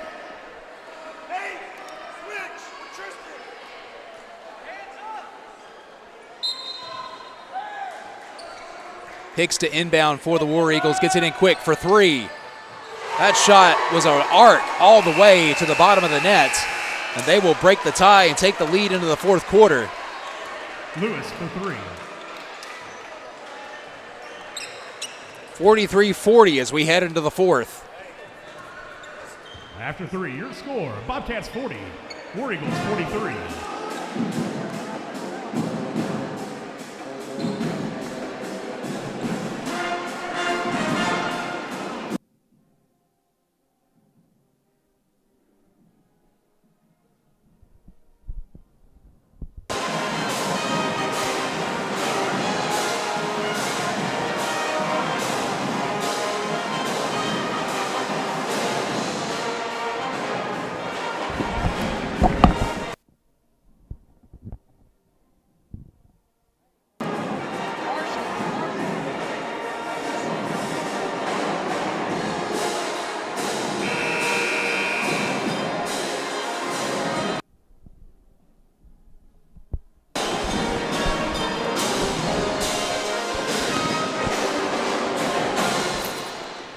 Crumby's going to check back in as we get back to work here in the fourth quarter. I'd like to thank the pep band for covering up all the dropping of the headset I was doing just a moment ago, so appreciate that, guys. Castleman to inbound here on the far side. He flips it to Skurlock. He's at midcourt as the Bobcats set up. To Flood. He's on the left side. Picks one to Meyer. Castleman, NBA range. That'll rim out. Meyer and Crumby were both going up for it at the same time. Foul number 35, Lewis, his third, team first of the period. So there was one War Eagle going against the 2 Bobcats. Never had a chance as he drew the foul. Skurlock quickly into Meyer, around the horn. Gets it to Castleman. There's Skurlock popping up from out of nowhere. He drives in the lane back to Castleman. He's at the top of the three-point line. He lost control of it. Travarius Flood is there to save it. 7:34 to go. Quick pass to Skurlock as he tries to back one in. Looks it off to Castleman, to Flood. He's moved it around to the right side now. Crossover, lost control of the ball as he moved into the lane. He's going to be a foul drawn. Foul number 1, Allen for Sycamore, his third, team second of the period. Skurlock to inbound, 7 minutes, 23 seconds to go as he flips it quickly to Meyer, and they work it around to Flood. Backed in the hands of Meyer, back door, he got it. 43-42, Luke Meyer. I told you that would work, and they finally got it to drop. 1 point your deficit with 7 minutes and 8 seconds to go. Far side for Hicks now. He works it back across. Dagan Allen tried to fake one off. Nobody's biting. They work it back to the other side in the hands of Sanders. A little bit of miscommunication now in the hands of the Bobcats as we move the other direction. Skurlock brings it across midcourt. He and Castleman are matched step for step. Crossover, lost control of the ball. Drops it back to Flood. He's on the left side. Grumby sets up a nice block, and as Flood tried to force that pass inside, Lewis with a great heads-up play, jumping out of his shoes. Sycamore moves back the other direction. War Eagles passing around. Skurlock there that time in the way of the pass. He comes up with it. He's pushing across midcourt. Moving quickly into the corner for Castleman. He works back around him. He's going to move back to midcourt and reset. Into the hands of Skurlock. Skurlock moving left. Driving into the lane with his left hand. Rolls it on in. Bobcats take the lead. It's 44-43. Just under 6 minutes to go. Bobcats are going to drop back into the zone, welcoming the War Eagles. Kick it out to the corner. Up top for Hicks. Back around. Hicks still up top. He's going to be guarded by Castleman. Crumby, he's on the far side. Forcing 13 to pull up and shoot off balance, but he's still able to roll it off his fingertips and into the bottom of the goal. Sycamore will take the lead back. It's a 1 point lead, 45-44, 5 minutes, 21 seconds as Max Skurlock brings us across midcourt. Directing traffic. He'll be working on Dagan Allen. He's moving around the right side. He drops it back for Nate Castleman for three, off the back of the rim. Crumby is there attempting for it, no good. Flood, nobody's on him for three, off the back of the rim. Luke Meyer up off the glass. He got it to drop. Bobcats take the lead back, 46-45. 4 minutes, 57 seconds to go. You can feel the crowd coming to life now. Sycamore, quick passing, quick shots. Morris. We'll call him Zach Morris from Bayside High, just working on that stop and drop. Taking that 1 point lead back, 4 minutes, 35 seconds. Foul here away from the ball.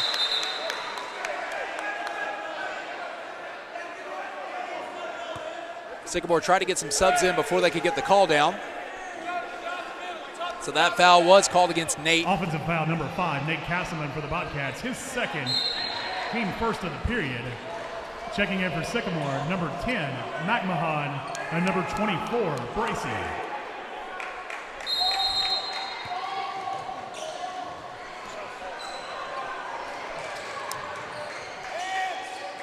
His name is McMahon. Finally learned that after 4 quarters of play. Drops in the hands of Morris. The 24, Bracy. He puts up a shot. It's good.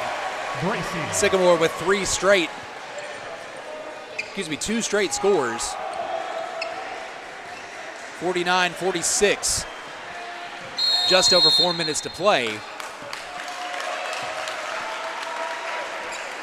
We got a timeout on the floor.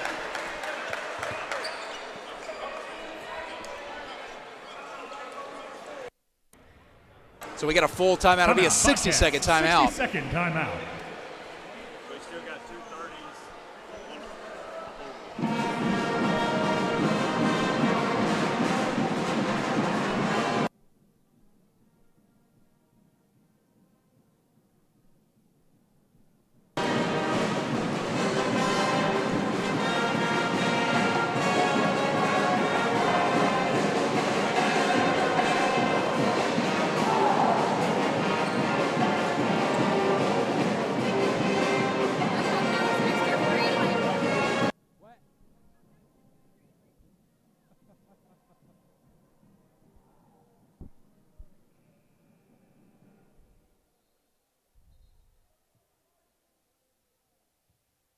say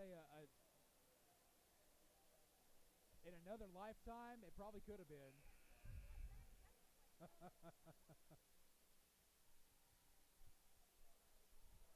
4:07 to go here. Bobcats trailing by 3, 49-46 in favor of the War Eagles. Bobcats possession.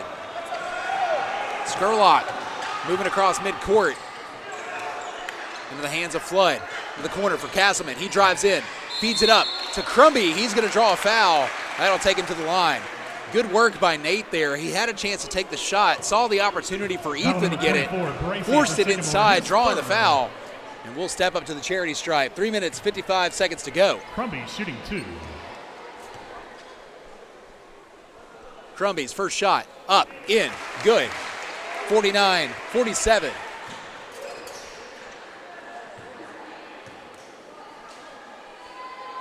Crumby, second shot, off the back of the rim. There's Flood. Great timing on that jump. Back to Crumby. He looked for the shot at 3. And he had a stalemate as he tried to drive into the lane. Went down to a knee. They're going to call him for a travel. It'll be Sycamore ball. 3 minutes, 50 seconds to go.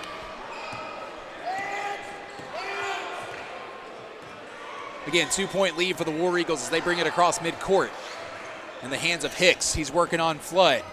Drops it off in the hands of McMahon. To Bracey. He's spinning. He got it away. Not sure how that worked out, but there's Ethan Crumby coming up with the rebound. He fought to keep it as Flood. He is sprinting down the left side.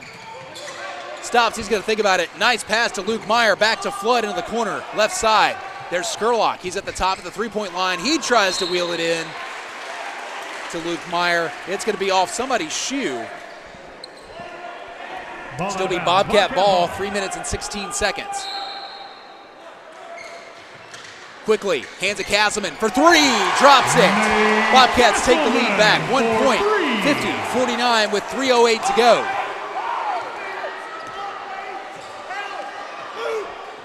Hicks and Morris step for step as they cross midcourt. Flood working tightly on Hunter Hicks, 2:56 to go. He gets it into the corner there for Morris. Morris to Bracey. Bracey stops, falls on the ground, into the hands of Flood with the ball. Travarius will carry it down the right side, 2:44 to go. Luke Meyer sets a good block into the hands of Castleman now. Castleman works back to midcourt as the Bobcats reset. Motion underneath. Flood, he's on the right side. Drops back to Skurlock. Man-to-man are the War Eagles right now as Skurlock gets a nice block from Crumby as he moves in the lane, kicks it back out to Castleman. He drives in the lane back to Skurlock. He's standing at the shield. As he tries to drive in, we've got a whistle.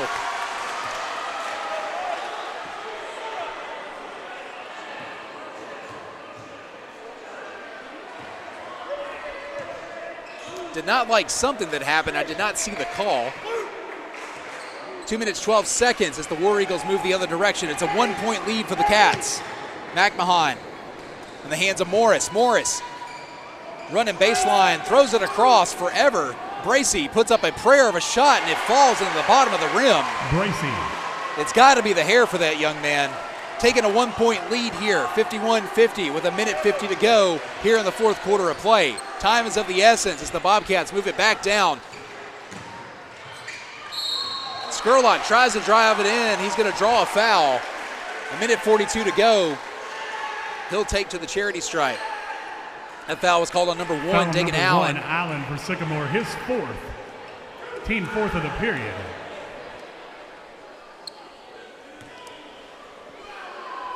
First shot up off the front of the rim. Max Skurlock shooting 2. So potentially this next shot could tie it back.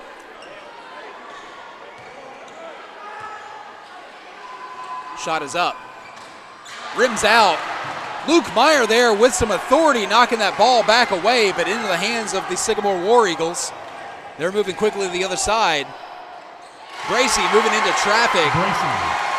Gets that one to bounce off the glass. 3-point lead now for the War Eagles as Travarius Flood brings it back down the right side. 1:23 to go. Works around to Skurlock. Skurlock, top of the three-point line, moving right. Flood. He's moving in the lane, stops, drops, tries to pass it off to Ethan Crumby, loses it in the transition. It'll be War Eagle ball with 1:05 to go. 1 minute remaining in the period. Far side, Allen for three, sinks it. 6 points the lead for the War Eagles. Bobcats, 50 seconds to go. Castleman, he's on the other end. Driving, trying to draw something, throws it up off the glass, he gets it. They're going to count that basket, and the Bobcats are going to get a timeout at the same time. 4 points, your lead for the War Eagles. 43.9 to go here in this fourth quarter of play. It'll be a 60-second timeout. Timeout, Bobcats, 60-second timeout.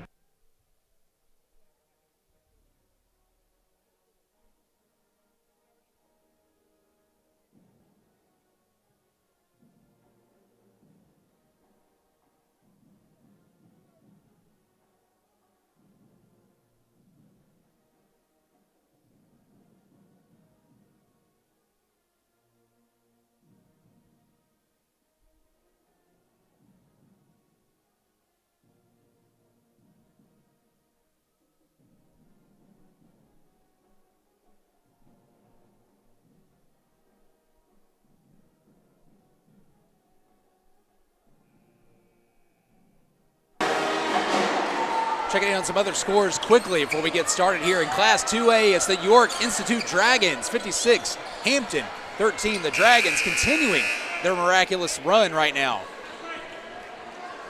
Back here in Greenbrier, 43.9 seconds to go. It's a 4-point lead for Sycamore. Bobcats pressing, 42 seconds. Sycamore trying to pick it apart. They get across midcourt. Flood matching step for step. 35 seconds to go. Finally, they're going to get a foul. Foul on number 11, Travarius Flood, his first, team second of the period.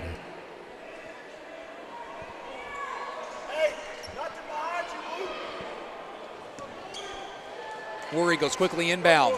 32 seconds to go.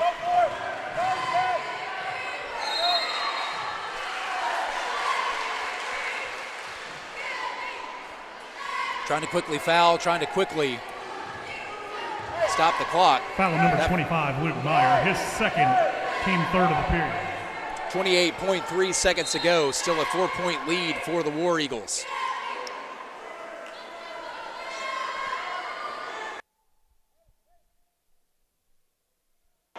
Quick inbound. That went over and over. Or excuse me, over and back. I apologize, got a little excited there. Backcourt violation. Bobcat ball.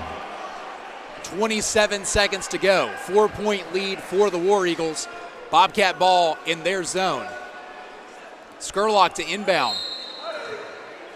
Bobcats moving quick. Flood, he's got it. Moving into the lane. He pulls up a jumper. It's just a little bit short. Bobcats fighting for position. That's going to be War Eagle ball. 21.5 seconds to go.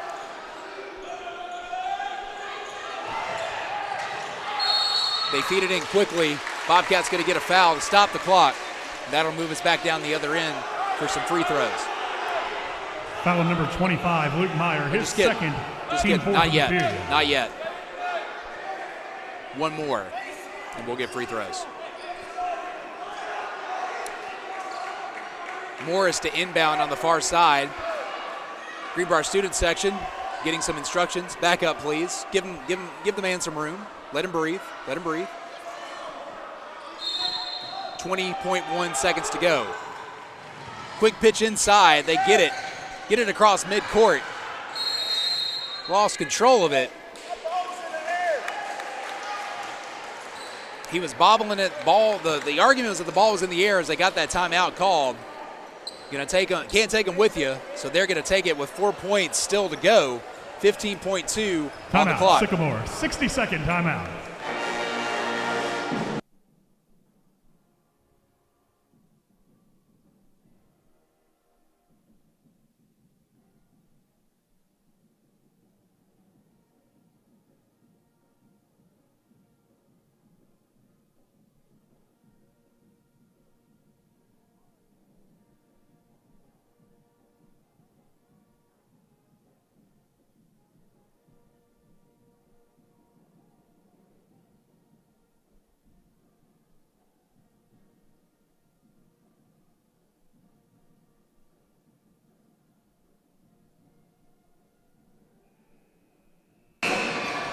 Other scores of interest in Class 3A, again, Liberty Creek, they trail East Nashville. Liberty Creek on the run of a lifetime with that brand new school. Alcoa, they get the job done against Gatlinburg-Pittman, 31-7 your final. Giles County gets it done as well, 35-14 your final over Meigs County. And Covington, your final over Dyersburg, 25-8. 15 seconds to go here in Greenbrier as the War Eagles get it in quickly. Bobcats foul, that'll stop the clock. Foul number 25, Luke Meyer, his third. Bracy will take to the line. Bracy shooting 2.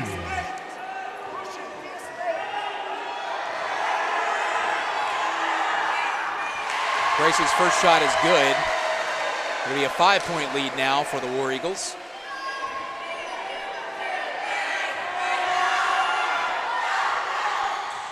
Second shot, no good. Rebound, Luke Meyer fighting for it.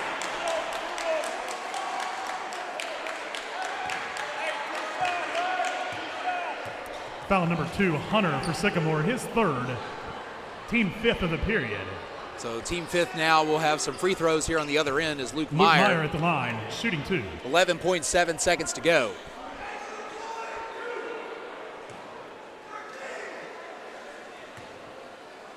Myers, first shot, up and in. 4 points the lead.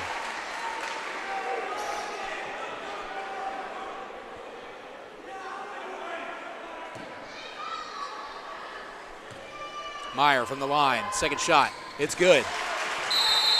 Bobcats gonna take a timeout, almost at their final timeout. Don't think it's the final one just yet. 11.7 seconds to go. It's a 3-point contest here from Greenbrier.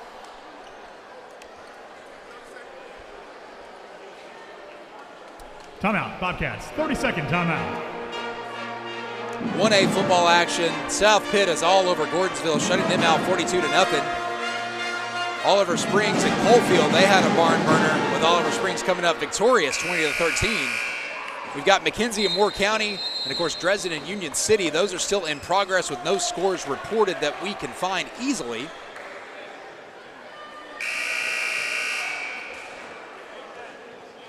Over in Class 5A, everything's still rolling there. Henry County and Southwind, they've got a great one going in the fourth quarter. Back here to Greenbrier, 11 seconds to go. Sycamore gets the ball in quickly. 9 seconds to go, 8 seconds to go. They're picking it apart, 6 seconds to go, 5, 4. Skurlock finally makes it down there to get a foul.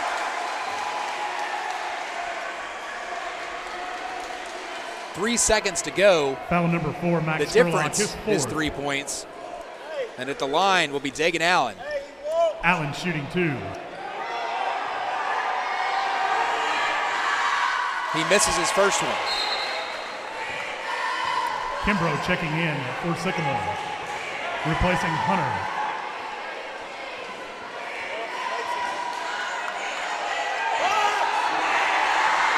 Allen, second shot. It's in. 4 points the lead now. Bobcats moving quickly.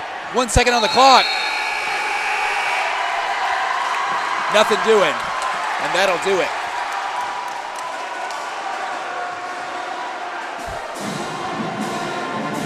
Despite all efforts, Greenbrier lets this one slip through their fingers, and they'll take a 4-point loss here to the Sycamore War Eagles, 58-54. They'll drop to 0-2 on the season. Sycamore will improve to 1-1.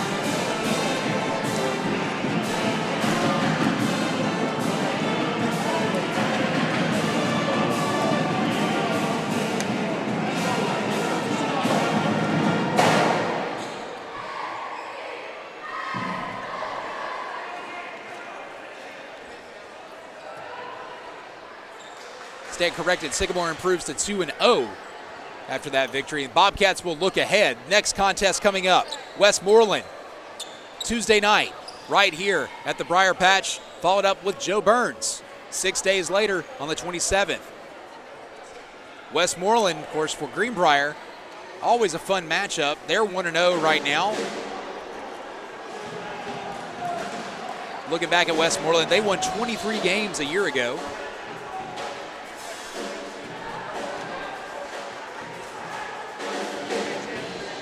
Should be an interesting one here. We're going to get out of here tonight. That's your final from Greenbrier. It's your score, Sycamore 58, Greenbrier 54. Thank you, ladies and gentlemen. We'll see you soon.